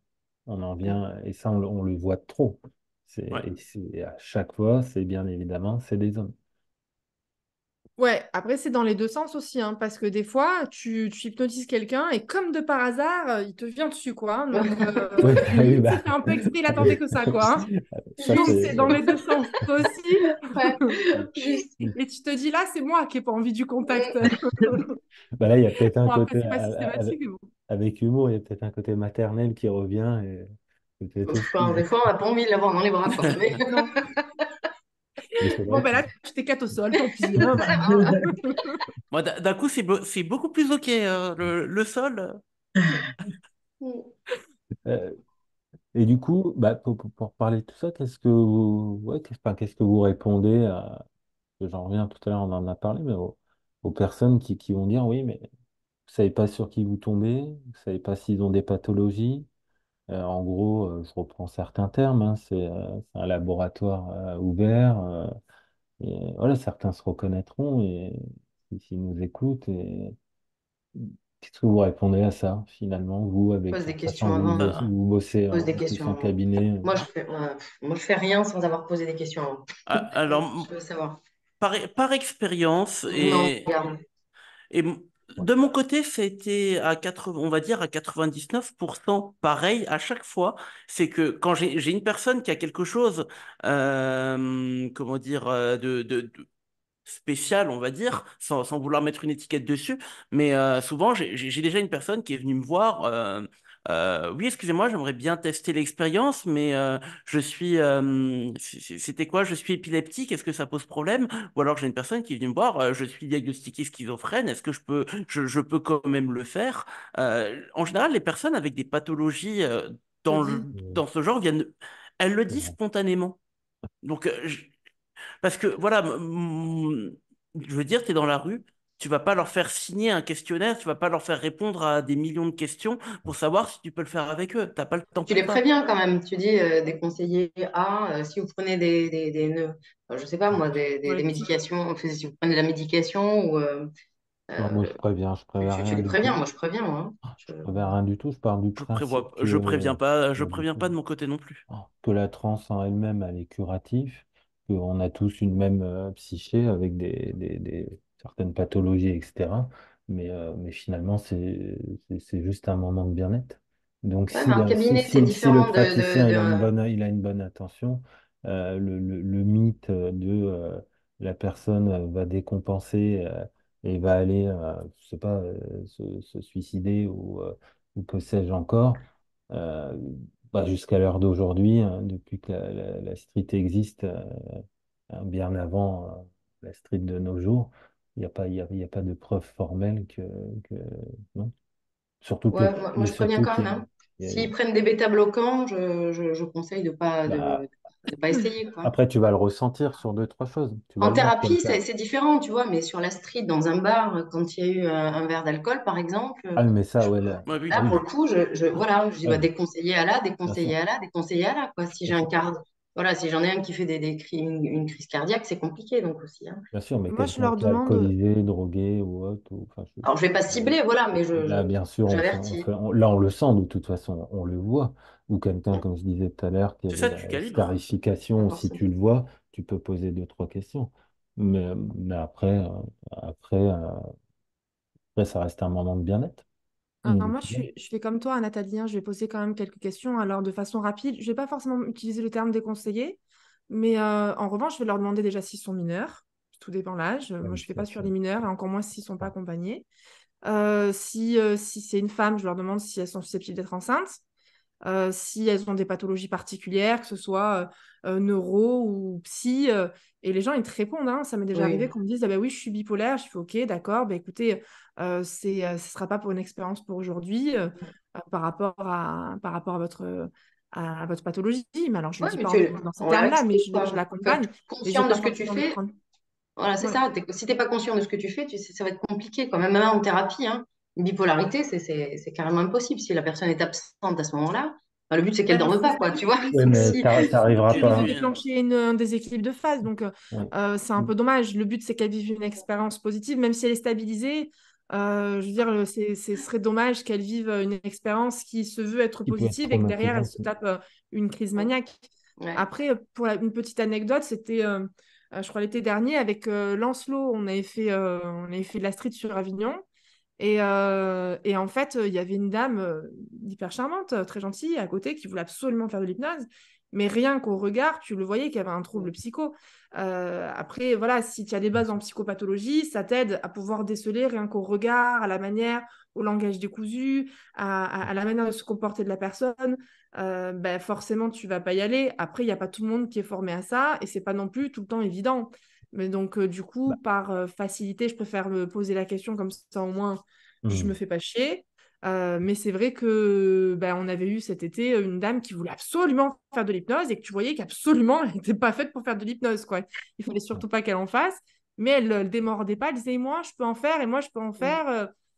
Bon, ben écoutez, non, Hmm. c'est gentil. Mais là, il y a un J'ai plus pressentiment, envie. il y a du bon sens, là. Tu vois, c'est du bon Oui, sens, c'est Ça. comme tu dis. Puis le fait qu'on ait un background aussi, quand même, en cabinet, bien sûr que après, bah voilà, c'est même au cabinet, combien de fois qu'on a dû accompagner certainement des mais personnes qui sont bipolaires, qui sont schizophrènes et qui ne nous l'ont pas dit et qui sont venus pour X raisons. Et c'est OK. Même un psychiatre ne saurait pas, sur les 10 minutes, ou généralement reconnaître un bipolaire qui est stabilisé. Donc, en même alors, temps, sur le faut bipolaire pas. stabilisé, oui, je veux bien, surtout s'il est stabilisé. Mais après, Oh, sur la schizophrénie, on est quand même dans des pathologies qui sont un peu plus délicates et qui sont quand même très à mm, risque quand on fait l'hypnose, quoi.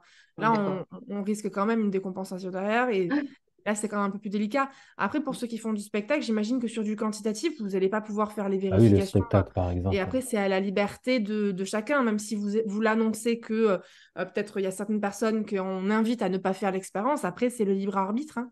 Bah, Bien c'est sûr. Oui, on annonce, oui, en c'est là effet. où en spectacle, je me permets, bah, parce que de dire aux gens si vous êtes enceinte, si vous avez été opéré récemment, ce genre de choses, où je me permets de le dire en spectacle,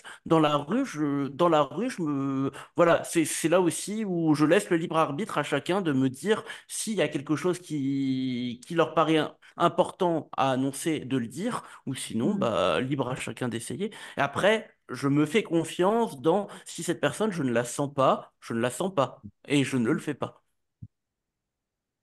Ouais, je suis d'accord. Et puis après, tout va dépendre aussi ce que toi, tu vas engager derrière et ta philosophie de faire de la street.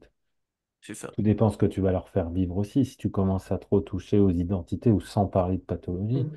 est-ce que c'est éthique? Enfin, est-ce que c'est. Tu vois, enfin, c'est.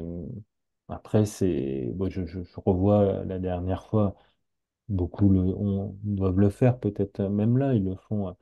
Dire, bon, bah voilà, à côté, tu te réveilles et je sais pas, il y a ton père, il y a ta mère, ou à quel moment, là, quel moment tu connais le chemin de vie de la personne? Ça se trouve, son père est décédé. Alors, tu vas me dire, après, à un moment donné, tu fais plus rien non plus.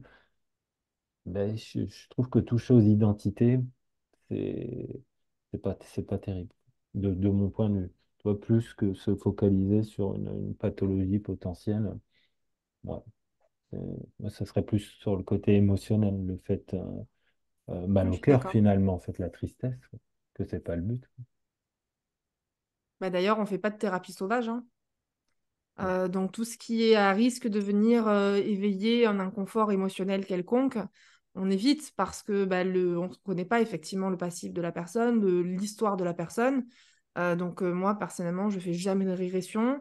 Même pour aller chercher des ressources positives, je ne fais pas de régression en public, enfin en street. Ah oui, Euh, on fait pas de thérapie sauvage. Si la personne, elle est là juste pour passer un bon moment, on n'est que sur du fun, quoi. Mhm. donner c'est des ce que tu des fais. cadeaux hypnotiques aussi, c'est cool, Mm. tu vois, à la fin. Oui, Dire ouais, que, je sais systématiquement. pas, la confiance, par exemple, si tu sens que la personne, je sais pas, bah, que ça va aller de mieux en mieux, ou tu vois, le petit C'est cadeau comme ça, hein. c'est ça qui est génial, les petites SPH que tu caches durant ta séance et que tu laisses bah voilà, en cadeau à la personne, c'est génial. Mm. C'est vrai que ça, c'est... On est tout le temps thérapeute, en fait, hein. Oui, Ouais. bah oui, je pense. Bah, puis il y a le côté aussi gratifiant de faire de la street, c'est du donnant-donnant, c'est une rencontre aussi, une rencontre humaine. Souvent il y a des rires, parfois des câlins, parfois ça peut être des rencontres qui vont se transformer amicalement aussi. C'est chouette quoi la street, c'est vraiment, Mm. ce sont des gens qui marchent et que tu abordes. C'est c'est pas normal, c'est pas un comportement. Et en même temps, ça manque tellement à l'heure d'aujourd'hui Mm. que moi, je Mm. rapproche toujours ça un peu comme au voyage. Tu vois, si tu pars avec ton sac à dos et que tu vas à droite, à gauche sur la planète, bah, tu es bien obligé de parler avec les gens. Si tu enlèves un peu le téléphone, bah, tu y vas, quoi. Bah, la street, elle Mm. amène ce côté-là. Tu vois, le côté de. Il n'y a plus de classe sociale, il n'y a plus de. On s'en fout, en fait. Bah, tu parlais du câlin, mais ça arrive quand même de temps en temps que tes personnes, quand elles te tombent un peu dessus, elles te font un câlin sans ambiguïté, hein, Mm. mais juste parce qu'effectivement, je pense que ça manque à beaucoup de personnes, ce contact un peu réconfortant. Au cabinet, on ne va pas l'instaurer. Enfin, en tout cas, pour ma part, je ne l'instaure pas. Mm. Je vais plutôt même faire en sorte qu'il n'arrive pas spécialement. Mais c'est vrai que des fois, quand tu vas faire de la street, tu vas avoir aussi ces personnes qui ont envie d'avoir une rencontre. Également aussi, peut-être en se désinhibant sur certains aspects émotionnels parce que ça leur fait du bien. Et des fois, ça arrive qu'il y ait un contact un peu plus prononcé, quoi. Après, il Bah, faut être OK soi-même avec ce bien contact. sûr. Moi, comme disait Charlie, si je suis pas OK avec quelque chose, je le fais pas. Et je me fais confiance. Je fais appel à mon intuition, j'écoute mon intuition et je me dis, bon, mais là, j'ai pas envie, je le fais pas. C'est comme pour, c'est bizarre de faire cette comparaison, mais c'est comme pour les huîtres. Si tu en vois une et que tu te dis, celle-là, je la sens pas, mieux vaut pas la manger. Ben, c'est pareil pour l'hypnose de rue, quoi. Si je le sens pas, je fais pas. Ah oui. Bah, tu parles des câlins, non, ça a à voir. Mais tu vois, je sais pas si vous avez déjà vu les expériences sociales où il y a les panneaux et venez, je vous fais Oui. un Mm. câlin. Oui, Friag. oui. Ouais. C'est cool, quoi, parce que tu vois les gens finalement, surtout à l'heure d'aujourd'hui. C'est là qu'il faut pas être dans les extrêmes non plus, il faut rester aussi humain. Et je pense que c'est juste l'équilibre, en fait, qui est parfois difficile à Ouais. trouver hein, dans la vie de tous les jours. On le voit même, même maintenant avec les amis, etc., même sur les groupes. Parfois, si on marche un peu sur des œufs aussi, quoi. Donc c'est vrai qu'il ne faut pas se renfermer non plus. Ouais, mais grosso modo, on propose quand même de la joie, du contact et C'est un le moment but. éphémère de petit bonheur Bah, j'aime bien dans la rue, hein. Samantha, le saltimbanque, quoi. C'est ça, en fait. On a un peu. Ouais. Euh, alors là, ça va faire peut-être rire ceux les détracteurs, mais dans le bon sens, un cirque du bien-être, quoi. C'est un simple panneau ou un simple sourire. Mm. Une simple question et tu crées des liens en 5 minutes comme ça, en 10 minutes. Et c'est C'est parti, que vrai. la personne allait faire des courses ou prendre un verre. Mais après, tout est une question aussi de mesure, effectivement, parce que tu vas en avoir certains qui vont faire les forceurs parce qu'ils veulent absolument faire de l'hypnose. Et là, après, on est Et là, dans un rapport oui, presque, enfin, c'est même pas presque, on est dans un rapport d'ego et d'étalage un peu malsain, complète. oui. Et effectivement, ça véhicule une mauvaise image. Pareil pour des personnes qui sont très limites au niveau du consentement et qui vont avoir des techniques à l'arrachage de bras et sans même avoir discuté avec la personne avant. Ouais. Et finalement, vont véhiculer une mauvaise image. Ils vont faire l'effet inverse, en mon sens, bien évidemment. Bah, après, il y a des bouffeurs, enfin moi je les appelle comme ça, Des quoi? des bouffeurs Des... énergétiques. Finalement, ils vont cumuler à la journée comment, de la street et ça c'est pour nourrir leur ego, tu vois. C'est que ça cumule. Euh, Leur seul but, c'est ça, c'est de pas faire vivre le bien-être à la personne, mais c'est de montrer leur pouvoir. Et c'est là Mm. Oui. toute Est-ce que la... c'est pour nourrir leur ego ou leur sentiment de puissance et de pouvoir avec peut-être même une part un peu Bien sûr, Ouais, je m'avancerai peut-être un peu, mais avec un comportement presque un peu déviant derrière. bien sûr. Donc avec une envie un peu d'asservir en fait l'autre. Eh oui. Donc là, c'est des fois dans ce milieu-là, tu rencontres des personnes qui sont un peu Ouais, limitos quand même Tout C'est à pour ça fait. que je dis l'éthique derrière. nourrir le plan, oui, enfin, se nourrir toxiquement, quoi, en fait. C'est dans l'abus, toujours, enfin, l'abus de l'extrême, toujours. Et finalement, c'est là où j'ai envie de dire qu'il faut surtout se rappeler que l'hypnose, c'est juste un outil. Donc, pour les gens qui disent l'hypnose de rue, c'est pas bien, rappelez-vous que finalement, l'hypnose ce que vous avez entre les mains, c'est juste un outil. S'il y a des choses à blâmer, c'est les utilisateurs. Mm. Bien sûr. après, on peut les repérer, ceux-là, quand même, hein. Ceux qui connaissent pas l'hypnose, on les repère parce que généralement, quand ils pratiquent, ils n'ont aucun geste d'accompagnement. Mais ça On peut voit être de toute façon dans la posture qu'on n'accompagne pas. On n'accompagne rien du tout que le flow, quoi. Mm. mais ça peut être addictif. Tu vois, quelqu'un qui Donc, a on fait mal besoin à de la nuque, on fait mal au reconnaissance, dos. ça peut être addictif. Tu vois, la street.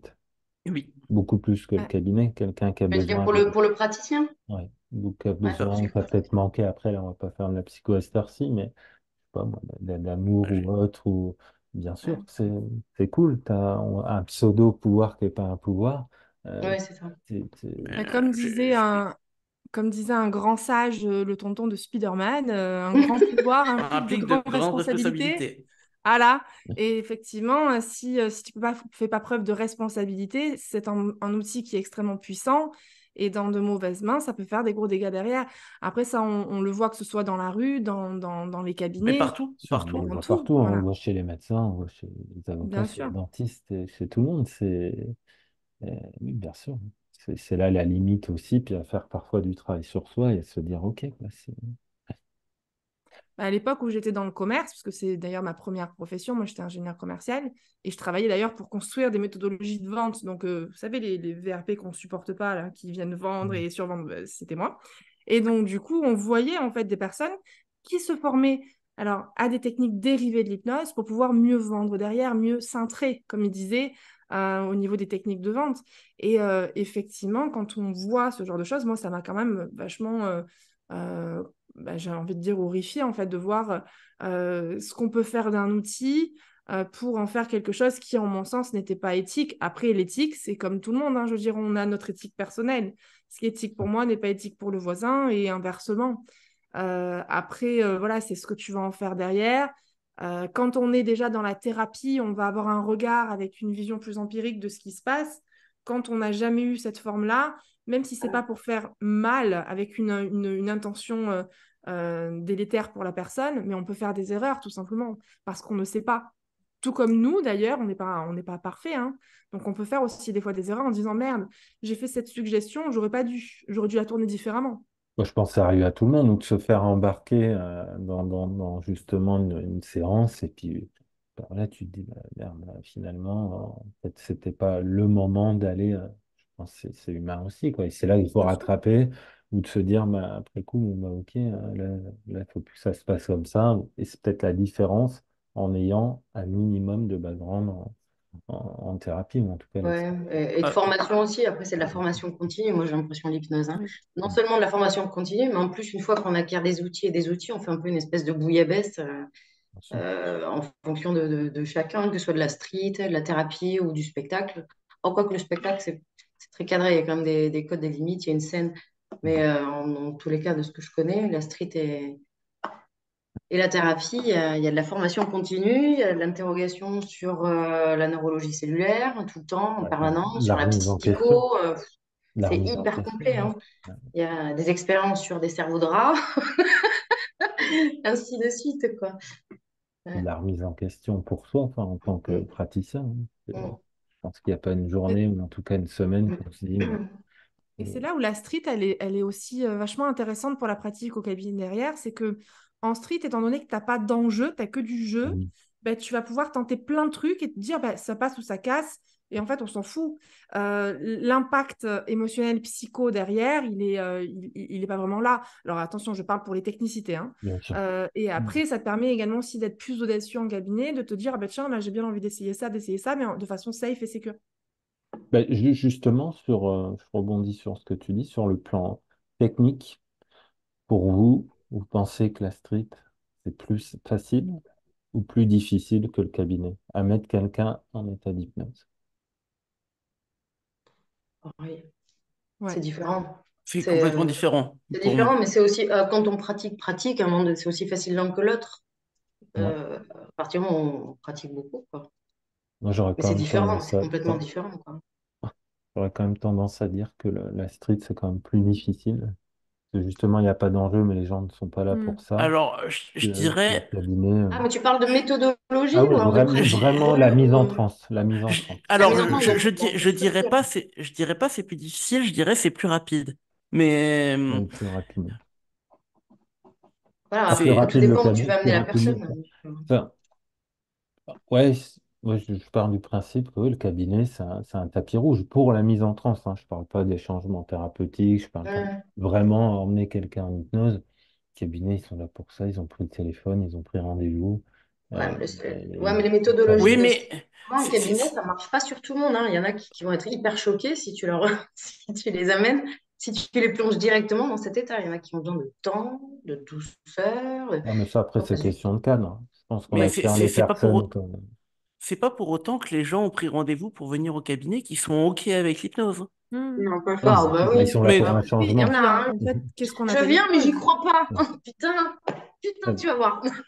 Et puis après, ils sont là pour un changement aussi, Je donc c'est crois vrai pas que en c'est. quoi, en fait. Et puis surtout, en fait, ils viennent peut-être avec des attentes, mais c'est surtout des attentes de changement de comportement, d'état d'être, d'état interne. Après, la technique qu'on va utiliser, ça, c'est notre cadre. Effectivement, c'est à nous de placer le cadre. On n'est pas obligé de faire du sensationnel en tout cabinet. à fait. Bien C'est sûr, d'ailleurs vraiment pas ce que je fais le ça sert à plus. rien en plus. En Moi non revanche, plus. le fait de faire de la street, ça te permet d'avoir, en fait, de pouvoir te confronter à quelque chose qui ne marche pas en cabinet. Donc, c'est-à-dire oser des suggestions qui, des fois, ne vont pas prendre et te dire, en fait, bah, c'est OK, ça fait partie de l'expérimentation de comment fonctionne la personne. Et tu as quand même beaucoup d'hypnos qui ont peur de l'hypnose, qui ont peur de faire de l'hypnose en cabinet et d'oser, en fait, justement, des suggestions plus directes et qui vont, des fois, rester presque dans que de la relaxation parce qu'ils ont peur, justement, de tenter quelque chose qui ne marche pas et de se confronter à ce qu'ils appellent de l'échec. Moi, j'appelle pas ça de l'échec, mais de se confronter à ce qu'ils pourraient vivre comme un échec, en tout cas, et finalement d'éviter d'aller des fois dans quelque chose d'un peu plus poussé, quoi. Ah D'où ouais, tu Comment crois l'importance. qu'il y en a qui se contentent de faire de la relaxation? Parce que l'hypnose, c'est quand même Alors, vachement plus profond, quoi, hein. Bah, Donc, c'est quand, 80. quand je dis relaxation, c'est en tout cas, ils vont rester sur quelque chose dans une zone de confort qu'ils vont toujours utiliser. ah ouais. On peut avoir aussi des inductions. Moi-même, j'ai une induction que je reprends quand même assez régulièrement parce que bah, c'est confortable et que moi aussi, j'aime bien ma zone de confort et que je l'assume.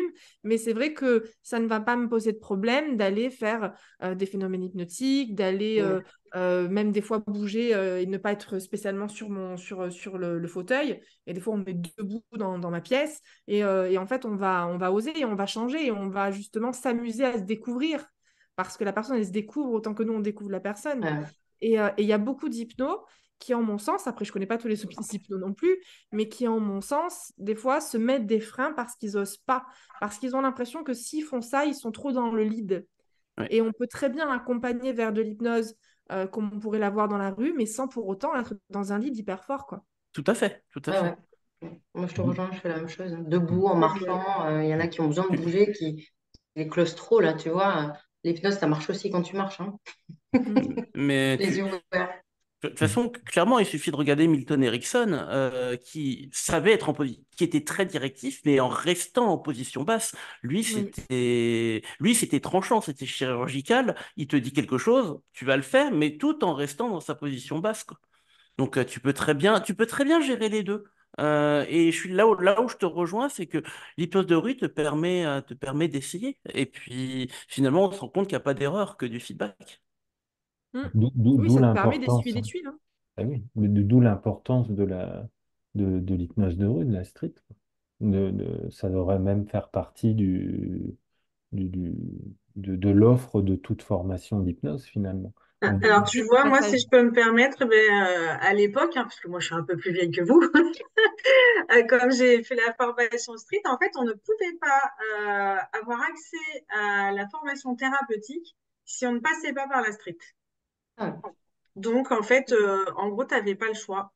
Non, Et moi, je trouve que c'est c'est bien. pour ça que je suis un peu d'accord avec toi, Marc. Dans ce sens-là, ben, c'est pas mal du tout, en fait, de commencer par la street, parce que du coup, tu commences par oser, en fait. Et comme disait Samantha, ben, voilà, tu oses tenter des choses, expérimenter, sans avoir peur ben, que ça fonctionne pas comme tu l'avais prévu, en gros, et que du coup, ben, ça te permet de t'adapter systématiquement à toutes les situations. Donc, quand tu arrives ensuite sur tes formations thérapeutiques, bah, tu sais que ça va peut-être pas fonctionner de la même manière que toi tu l'avais programmé. Et tu peux t'en sortir quand même parce que tu es habitué en fait à te retrouver face à une situation imprévue. C'est vrai. Ouais. Il n'y a aucun Ah, moi, je te enjeu, c'est rejoins. du tout terrain. Mm. Je te rejoins parce que ça. Je me permets aussi juste de rebondir sur ce que tu as dit, Marc, par rapport au fait que les gens sont pas forcément là pour ça dans la rue. J'ai envie de dire que c'est peut-être même mieux les gens qui n'ont pas d'attente, parce qu'en fait ils sont beaucoup plus ils sont beaucoup plus aptes à se laisser surprendre. Alors que quelqu'un qui viendrait te voir en cabinet, qui a cette idée précise de qu'est-ce qu'il veut, je veux que ça soit comme ça, comme ça, comme ça, je veux que ça change, ce genre de choses. Si ça se passe pas comme il veut, C'est tu peux vrai te que ça peut retrouver être avec ça, long. tu peux te retrouver bloqué. Alors que c'est là où dans la rue, je trouve que c'est génial, c'est les gens qui n'y croient pas. Ah bah oui, c'est les Parce meilleurs. que eux, ils essayent, mais sans aucun a priori. C'est-à-dire qu'ils se posent pas de questions. Ils essayent, ils vont vivre l'expérience. Des fois, ils vont se retrouver vraiment surpris. Et c'est là où c'est génial, parce que ils vont vivre l'expérience à fond, quoi. Mais dans Bah, la street, en fait, pour rejoindre ce que tu dis, ils sont vraiment dans la curiosité, alors que en cabinet, ils sont dans l'attente de résultats, en C'est fait. ça, c'est vrai exactement. que Et ça Ouais. fait. Ouais. le point de départ après n'est pas le même. En street, Mm. quelqu'un qui n'y croit pas, c'est généralement ceux-là qui vont vivre des phénomènes de fou, parce que bah, justement, vu qu'ils n'y croient pas, bah, et tout est ouvert. Donc pour eux, ça ne fonctionnera pas. Donc c'est le meilleur. Si je dois choisir sur 10 personnes, moi je choisis jamais, mais si je devrais choisir, je dirais ceux qui n'y croient pas montent sur scène. Je ferais tout Mm. l'inverse je ferais aucun test. Je dirais tous Moi, je ceux le qui dis n'y croient d'ailleurs, pas, vous montez tous sur scène, si je vous le pose la voulez bien. question et je leur dis, quand il y en a qui disent, moi, j'y crois pas, je dis, ça tombe bien, vous êtes mes préférés. Et généralement, c'est vrai en plus, hein. C'est souvent ceux-là qui vont te remercier après parce qu'ils ont vécu Ouais. des choses de fou. C'est vrai que c'est Ouais. un Moi, autre point. je voudrais revenir sur ce que tu disais, Marc, par rapport à la formation, et je rejoins Eve là-dessus, sur commencer par le spectacle et après enchaîner sur la thérapie. C'est vrai qu'on pratique sur soi aussi quand on est en formation. Et c'est vrai qu'on a tendance à comprendre avec la théorie, mais on intègre vraiment avec la pratique. Et quand on fait du spectacle et que vraiment on se sent partir et qu'on est cobaye et qu'une fois, deux fois, trois fois, 10 fois, 20 fois, on tombe par terre et on commence à vivre des choses, je pense qu'à partir de là, on commence vraiment à comprendre ce que c'est que l'hypnose. On l'intègre vraiment et on est potentiellement prêt pour la thérapie, quoi. Et j'aurais bien aimé commencer par ça. Ça aurait évité beaucoup de questionnements au final que je n'ai plus eu à partir du moment où on a fait du spectacle sur moi et où j'ai commencé à faire du spectacle sur les autres. D'ailleurs, moi, j'ai une petite question pour vous, si vous voulez bien. Je suis désolée, j'en rajoute une marque, Ah bah mais vas-y. ça m'intrigue. Est-ce que votre taux de réceptivité à vous était différent avant et après avoir fait justement des kilomètres au compteur dans les rues, j'ai envie de dire, Mm. C'est-à-dire en ayant été pour praticien vous-même? ou le C'est-à-dire, jouer. c'est-à-dire, en fait, est-ce que vous avez vu une évolution dans votre réceptivité vous-même en tant que receveur Mm. au fur et à mesure que vous êtes confronté à une hypnose de rue ou une hypnose de spectacle? Ah ben moi, carrément, hein. Ah ouais? Alors là, carrément. C'est-à-dire que j'étais sujette et j'étais assez réceptive, mais quand même très en questionnement, très cérébral, très dans ma tête. Donc j'avais du mal à me laisser aller. Et c'est à force de prendre des claques, hein, parce que alors, carrément, là, on m'a claqué, claqué, claqué, reclaqué, reclaqué. Ça a duré 2 heures de temps. Et j'ai été vraiment le cobaye pendant 3 jours. Pendant 3 jours. Depuis, depuis, alors non seulement je kiffe cet état, mais en plus, dès que je rencontre un hypno de spectacle, on discute un peu, et que je me dis, allez, c'est bon, j'ai confiance en lui, je me laisse aller. Mais là, il fait de moi ce qu'il veut, quoi. Maintenant. D'accord. Ah oui, jusqu'à l'amnésie, alors qu'avant, j'arrivais pas à atteindre un certain palier, quoi. Et moi, ça a fait Voilà, l'inverse. Ah oui. tu vois les personnes arriver. En fait, ouais, ouais, ouais. C'est comme si maintenant que je sais faire, je me laisse pas autant prendre, en fait, justement. Ah ouais, tu Peut-être parce que t'autorises pas à lâcher prise complètement mais, là, de cet état là, oui. merveilleux Alors là. pourtant, je l'aime, en effet, cet état. Je l'aime beaucoup. Mais il m'en faut plus maintenant. Ah Faut ouais. y aller. Mm. Après, moi, il faut qu'on me choque, hein. C'est-à-dire qu'un thérapeute, un hypnothérapeute, Oui. aura vachement de mal à me faire partir. Ah non, alors moi, non. Je peux Alors que, partir très facilement. ah ouais. Mais par contre, c'est le côté spectacle où, ben, du coup, ben, non, ça le fait plus. Moi, le côté spectacle, mais ça me fait des décharges électriques même, hein. C'est un truc de fou, hein. On me regarde, bim, paf, terminé. Mm. Ah, moi, Ah, je vais c'est Donc, avoir fou. tu vois, comme énormément quoi. de frustration justement quand on fait vivre des tas de choses super géniales aux gens et moi, j'arrive pas à les vivre. Autant quand je vais faire que ce soit l'auto-hypnose ou de l'hypnose permissive type thérapeutique, je peux partir, mais en claquement de doigts, je me mets moi-même en état d'hypnose, je pars en 2 secondes, j'ai des phénomènes idéomoteurs. Mais quelqu'un qui me le ferait, alors une rupture de pattern, ça marche pas. Il y a juste une fois Ah quelqu'un qui a ouais. réussi à me faire une demi-rupture de pattern, mais alors Ouais, rien. merde. Et je suis envieuse de me dire, Ouais. mais putain, j'aimerais bien justement pouvoir vivre en fait la même chose qu'il vit, les Mm. hallucinations, les machins.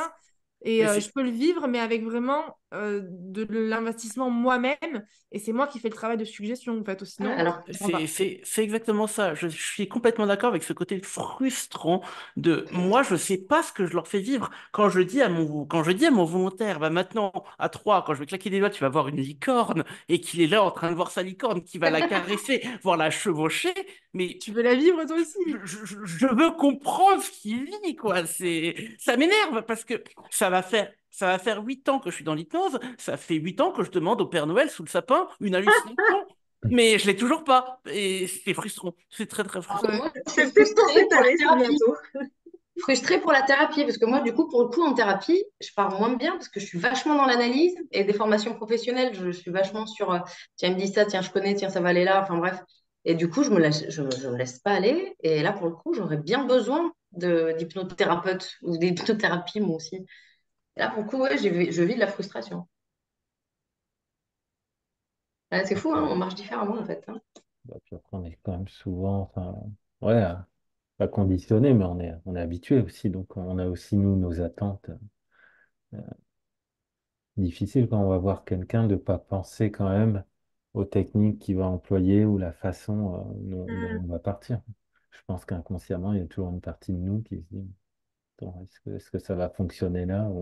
Sauf si tu y vas pour une demande thérapeutique. Après, s'il y a un mal-être derrière, je Mais pense que c'est quand même différent. d'ailleurs, on le voit au cabinet, hein. C'est vrai que souvent, les premières séances, voire la première fois qu'on va faire d'hypnose avec une personne, elle est quand même plus consciente de ce qui se passe, alors que les Mhm. séances d'après, c'est la séance sieste, quoi. Je veux dire, donc automatiquement, il y a quand même une relation aussi d'habitude, de confiance. La C'est relation de créé. confiance, il y est pour Ouais. énormément, mais il y a aussi une habitude à la transe, comme le disait Erickson.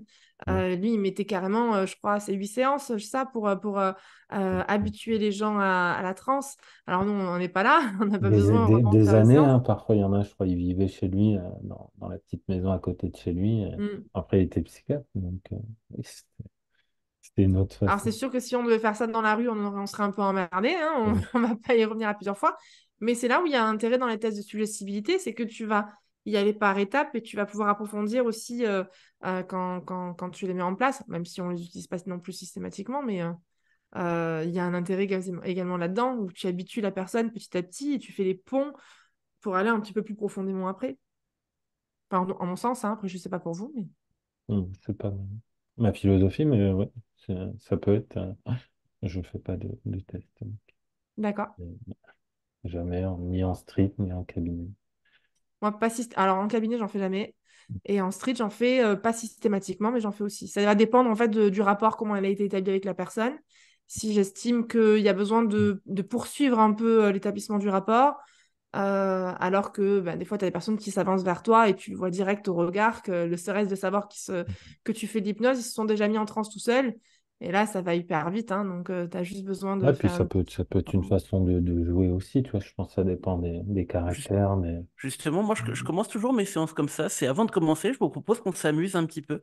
Et c'est là où je commence à faire des petits tests de réceptivité comme tu pourrais le faire en spectacle. Mais juste pour voir un petit peu comment la personne va réagir. Déjà pour lui donner aussi une première approche de ce qu'elle va vivre. Puisque finalement, des fois, on ne se rend pas compte de quand tu vas tendre tes bras devant toi, que les bras vont se rapprocher tout seuls. La personne va déjà appréhender peut-être ce qu'est déjà l'état de base. Et après, je pars là-dessus pour voir de comment je vais partir dans ma séance. Mm. Alors, Ouais, soit ça peut partir assez vite et là, je sais que je fais une induction rapide, soit je sais qu'il y a besoin de plus de temps et là, je repars en ericksonien.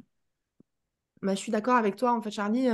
Quand je vais faire des tests de suggestibilité, c'est pas pour vérifier si la personne est suggestible ou réceptive, c'est justement pour vérifier, pour apprendre comment elle répond aux suggestions, C'est pour ça. pouvoir mieux l'accompagner derrière.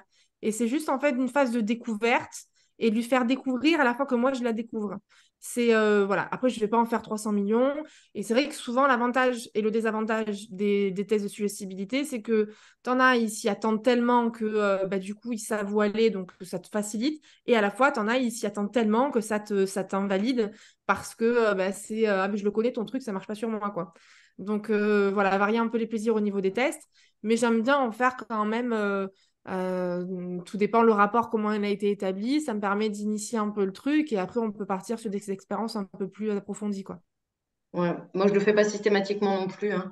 Je m'en sers souvent comme début d'induction quand je vois que la transe commence à venir, hop, et après, je m'en sers pour aller un peu plus vite, quoi. Mais pas systématiquement non plus. Après, il y a Au un final, intérêt également aussi de fractionnement dans les tests de ouais, C'est ça. suggestibilité. tout à fait. Tout à fait. Ouais. Moi, je m'en sers aussi un peu, ouais, quand même, parce que je trouve qu'en effet, ça crée un fractionnement qui est sympathique et du coup, ça permet d'approfondir assez rapidement. Mm. Ouais, ouais. ouais, ouais, après, je pense que ça, bah, de toute façon, c'est question de cadre, de façon d'être aussi. Après, ça dépend desquels. Moi, je sais que j'aime bien particulièrement le checking, où tu vas avoir le mouvement perpétuel. Et en fait, ne serait-ce que ce mécanisme-là va déjà directement au niveau du système parasympathique générer de la détente derrière. Donc, ça va te faciliter le travail pour après. Donc, je me dis, bah, autant m'en servir, quoi. Bon, bah, c'est cool tout ça, hein. Je pense qu'on a fait pas mal le tour. Qu'est-ce que vous en pensez? Mm. Moi, je suis d'accord. Je pense qu'il y a beaucoup de choses qui ont été dites. Après, moi, si j'ai un message à donner, c'est juste amusez-vous, faites-vous plaisir et arrêtez de vous tirer dans les pattes, quoi, parce que Ah ouais, mais j'ai vu que ça, bah dis donc, je savais pas, je pensais pas qu'on pouvait autant se tirer dans les pattes quand il y en a qui entre hypno, quoi, hein. c'est ça entre. Beaucoup, beaucoup, beaucoup entre hypno de spectacle aussi, vachement. C'est ouf. Bah, j'ai déjà eu C'est ouf, on l'expérience. fait un métier de passionné, passionnant, on est tous passionnés, ce serait bien d'échanger et de partager, quoi. J'ai déjà eu, en étant dans la rue, c'était un hypnothérapeute qui s'est arrêté pour me dire que ce que je fais, c'est inadmissible, quoi. Non, mais je Ah veux ouais, dire, c'est Par rapport croyance à quoi? par c'est rapport ça, à quoi? par rapport à sa carte du monde où l'hypnose devrait être réservée aux thérapeutes ou aux médecins. Ah, d'accord. Bah, il y a des cons partout, hein. C'est ça. Mm. C'est le paradoxe, c'est un peu comme l'hypnose de spectacle. Je pense que ceux qui font le plus peur, ça reste les praticiens plus que le grand public, paradoxalement. Après, moi, tout ce que j'ai envie de dire, c'est que les deux, l'une ne va pas sans l'autre, elles se servent mutuellement. Mm. Oui. C'est là où le spectacle va donner de la visibilité, là où la thérapie va pouvoir aussi apporter de dire, ah bah tiens, j'ai fait une thérapie, j'ai été réceptif, pourquoi pas aller voir un spectacle d'hypnose pour en apprendre un petit peu plus ou pour avoir une vision différente de ce que j'ai vécu d'hypnose, parce que c'est vrai que c'est une vision totalement différente. Là où tu vas pour travailler sur toi en thérapie, en hypnose, tu vas y aller sur une dimension un peu plus divertissement. Mais moi, je leur explique en fait hein, que c'est pas forcément exactement ce que je fais en cabinet, que là, on n'est pas dans une démarche thérapeutique, on est dans une démarche récréative. Et puis d'ailleurs, moi, c'est pour ça que je le fais. Je le fais pas pour forcément de la communication, ni pour, bah, au bout d'un moment, tu le fais plus forcément pour aguerrir ta technique, même si on est toujours dans une démarche de remise en question et d'apprentissage de soi. Mais c'est surtout pour m'amuser, Parce que au bout d'un moment, quand tu passes ton temps à faire des consultations de thérapie où le but c'est faire de l'hypnose pour la personne, moi j'ai envie aussi de faire de l'hypnose pour moi juste parce que j'aime l'outil d'hypnose et juste m'amuser, donc juste prendre du plaisir et sans enjeu particulier. En fait, c'est récréatif pour nous et aussi même au cabinet. Pour pas se faire chier, quoi. C'est ça. Quand tu refais tout le temps la même chose, D'accord. tu as besoin de faire des choses différentes, enfin en tout cas pour ma part. Et je Mais trouve que c'est hyper important. je suis d'accord. Et pour le peu que tu aies des clients qui te ramènent des histoires assez lourdes, deux, trois clients d'affilée, au- à la fin de la journée, tu es quand même. Voilà, quoi. Mm. Ah, c'est vrai que je pense même, c'est le point au-delà des techniques, de la confiance, etc. C'est le plaisir aussi, bien Le évidemment. plaisir, Sortir du complètement, cabinet, faut pas oublier que c'est nous, complètement. on fait des métiers de Après, je pense solitaire qu'il y en quand a beaucoup même. qui ont envie de le faire, mais qui n'osent pas Moi, je pense que également c'est aussi. ça qu'ils osent pas. C'est juste Parce que là, on est vraiment. quand même trois nanas en train de discuter avec deux personnes. Mais après, de mon expérience à moi, j'ai l'impression il y a quand même beaucoup plus d'hommes qui font de Ouais, l'hypnose de rue que de femmes et de l'hypnose de Mm. spectacle également. je pense Donc, que c'est dommage. En même temps, Et il ça doit y se avoir une démocratise quand éducation. même. Il y en a de plus, Oui, il y Ça en se ça a de se plus en fait de plus plus. en Il y en plus. Il a y de en a de plus en plus en plus, ouais. plus. On le connaît de plus en plus, l'hypnose de spectacle, tout ça. On en vient Ah, là. On voit qu'on est dans un changement d'air quand même. après, je Alors pense que après, C'est est-ce bien. que les hommes... Pardon. Non, vas-y, vas-y. Est-ce que les hommes vont peut-être plus communiquer sur ce qu'ils font? Voilà. Est-ce qu'ils vont peut-être plus se filmer? Moi, je sais que je le fais jamais, là, pour le coup, même des fois, je me dis, putain, je devrais le faire un peu. Mm. Mais je pense, j'ai jamais le réflexe de filmer, de mettre des vidéos, c'est tellement rare. Peut-être que d'autres personnes ont plus l'habitude de le faire et du coup, on a l'impression qu'ils sont un peu plus surreprésentés. Mais j'ai quand même l'impression, de façon globale, qu'il y a quand même plus d'hommes qui font de la street et plus de femmes qui font de la thérapie. Mm. Oh, peut-être. Et je pense que Ouais. le point important dans l'hypnose, le monde de l'hypnose, que ce soit thérapeutique, street ou spectacle, c'est que les femmes doivent se mettre en avant. Il faut oser et se dire, OK, maintenant, comme dans d'autres domaines de la vie, ça n'avance pas encore assez vite. Là, il faut que ça accélère vraiment et dire non, non, non, maintenant, nous, enfin vous allez vous mettre en avant, vous allez dire des choses qui ne vous plaisent pas et y aller en fait, quoi. Il faut vraiment que trouver un équilibre, pas trouver un équilibre. Je pense que c'est ça, c'est le message vraiment globalement dans le monde de l'hypnose, mais dans le monde quotidien, surtout dans des pays comme le nôtre, c'est vraiment, ils sont en train de bouger. Ça va pas assez vite, sans être féministe à 100%, etc. Mais il faut que ça accélère. Et je pense qu'il y a beaucoup de femmes qui n'osent pas. Qui n'osent pas parce que du peur du jugement, du peur, ils sont pas assez représentés. Mais il y en a plein qui auraient tellement de choses à amener, c'est sûr. Mais même sans parler que des femmes, il y a beaucoup de personnes qui sont Oui, hypnothérapeutes ou qui ont envie d'apprendre l'hypnose et qui n'osent pas faire de l'hypnose de rue parce qu'ils ont peur du rejet, parce qu'ils ont peur de l'échec, de se prendre des refus quand ils vont aborder les gens et qui du coup vont pas se sentir forcément à l'aise dans ce domaine-là.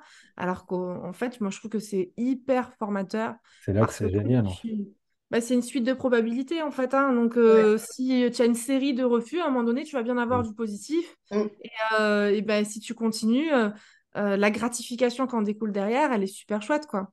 Et puis, tu te dis, je suis sortie de ma zone de confort. Et en plus, tu t'es tellement confronté à l'échec que tu t'en affranchis Mm. C'est sur d'autres ça. aspects. Bien sûr. Avec Ça, complètement. dans la vie de tous les jours, et puis ça devient plus simple. On en revient au Mm. cabinet, on en vient au contact humain aussi. C'est un peu comme, je sais pas si vous connaissez, Antoine, j'irai dormir chez vous. Bah, tout le monde Ah Oui. ne oui. dit pas d'aller dormir chez eux. Pourtant, des Ah. fois, bah, il y va, bah, puis bah, il se prend des Mm. portes, et puis il y va quand même. Et puis voilà, puis bah, après, tu t'es rodé aussi à un moment donné. Des fois, tu sais, tu fais de la street, je pense que ça arrive à tout le monde. Bah, pendant 10 minutes, 20 minutes, tu te prends des refus, ça passe Mm. pas. C'est comme ça, c'est la vie. Et du coup, vous êtes plutôt aborder des gens ou pancarte dans la rue? Là, Ah, on va aborder les gens. Il n'y a pas de pancarte. moi, En pour mon fait, cas, les deux. pour moi, c'est les deux. Ça dépend du contexte. Par exemple, si je décide d'aller faire de l'hypnose dans une rue un peu piétonne, là, je vais me poser avec une pancarte. Parce que là, c'est vraiment, ça va faire un premier tri. Les gens, euh, les gens qui vont s'arrêter, j'aurais déjà écumé. Ce sera vraiment des gens intéressés. Et surtout que dans une rue piétonne, pour moi, les gens ils ont bah, en fait, ils s'arrêtent pas forcément, ils ont un objectif. Donc, je vais pas aller les déranger et je vais pas les arrêter. Ça fait un petit peu, vous savez, les gens habillés en couleur qui sont là pour une association, en général MSF ou Amnesty, qui viennent vous arrêter dans la rue, ils vous font chier. Et là, c'est exactement pareil. Donc là, tu te mets avec ta pancarte, c'est les gens qui vont s'arrêter à toi parce qu'ils ont envie de s'arrêter. Ou par exemple, quand je vais aborder des gens, je vais aller dans un parc, là où les gens sont déjà posés en groupe, et où en fait, je sais que je vais pas forcément déranger en allant les voir, et puis au pire, je me prends un nom, ça va pas changer ma vie, je vais aller voir un autre groupe. Mm.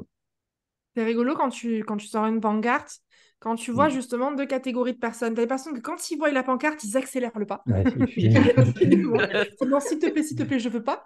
Et Ils t'en as tournent la d'autres tête. qui vont du coup hésiter. Et Mhm. ceux-là, après, tu peux aller faire une rencontre un peu C'est plus ça, spontanée. exactement. Et du coup, c'est vrai que ça fait un premier tri. Mais après, c'est sûr que ça empêche un peu sur certaines rencontres où des fois, tu pourrais aller harponner quelqu'un. Le simple fait d'avoir établi déjà un premier contact, il va avoir un peu plus envie de venir. Mais c'est vrai que c'est pratique. En revanche, pour que quand il y a une personne qui n'organise jamais tes sorties street, comme c'est mon cas, tu penses jamais à prendre ta pancarte. Et donc, du coup, bah, tu te démerdes sans. En tout cas, c'est pas incompressible, quoi. Ce qui peut arriver des fois, la réflexion qui est légitime, mais c'est gratuit, bien sûr que c'est gratuit. Je sais pas si Ah ça vous oui, est déjà bah fait. oui, c'est vrai, tout le temps. C'est Enfin, souvent, en tout cas. souvent, ouais, mais bien sûr. Ouais, l'hypnose est Ben oui, je vais gratuite, kiffer si tu veux. Donc, je suis prête à payer pour faire ça, moi. l'hypnose est gratuite, mais pas le réveil. C'est comme... C'est pas mal. Putain.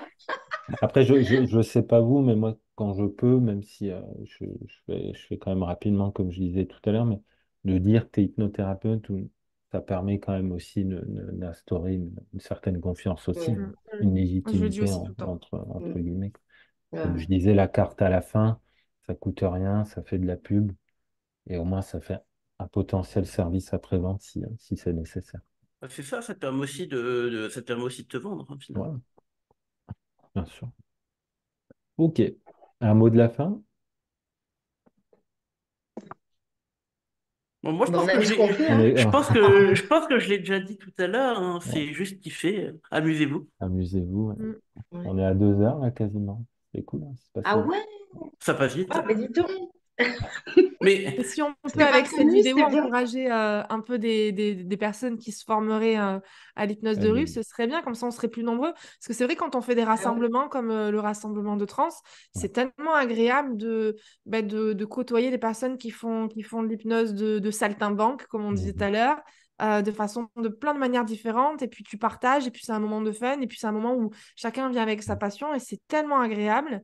Que des fois on est dans notre cabinet, même si on est en contact avec d'autres hypnothérapeutes, c'est pas le même rapport en fait. C'est pas le même c'est Quand ça. rapport. on Bah, discute avec d'autres c'est. hypnos, on est sur un rapport plus De d'échange, un ca- petit peu Et de camaraderie, on retourne à Oui, l'école, là. oui, c'est Dans la ça. cour Et Là, d'école. puis, c'est là, c'est le terrain de jeu, là, on est dans la récré, quoi. C'est pas pareil. et puis Oui. j'ai aussi tendance à dire de mon côté, finalement, il y a un peu plus de 7 milliards de façons d'hypnotiser différentes, puisque chaque personne est différente, chaque personne va le vivre différemment, et il y en a encore plus, puisque chaque hypnotiseur va le faire d'une façon différente. Je sais que par exemple, là, si je demandais une séance à chacun d'entre vous, j'aurais pas la même chose. Mm. J'aurais 4 séances d'hypnose différentes. C'est ça qui est beau.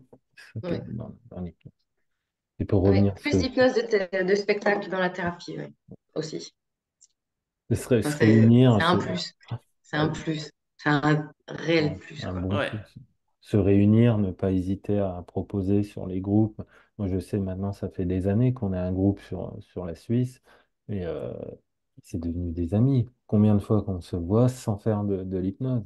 Entre les sorties, les festivals, les restos, c'est vraiment devenu des amis. C'est même plus, à la base, on ne se connaissait pas, hein. On était même concurrents finalement à quelques kilomètres.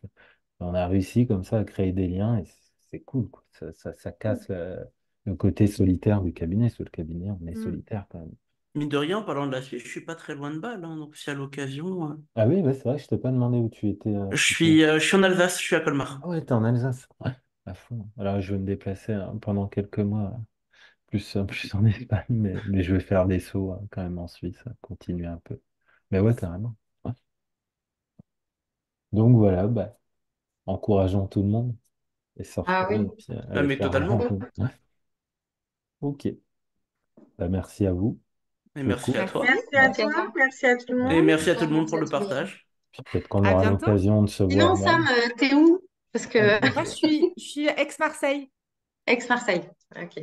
je vais C'est la Il couper, n'y a sudiste. pas grand couper monde dans l'en- le sud-ouest, là où je suis, moi. Biarritz, Segor. Ouais, je coupe exact. Même Lot et l'enregistrement. Garonne et compagnie. Et Ouais. Souvent, j'ai l'impression qu'il y a moins de personnes là-bas.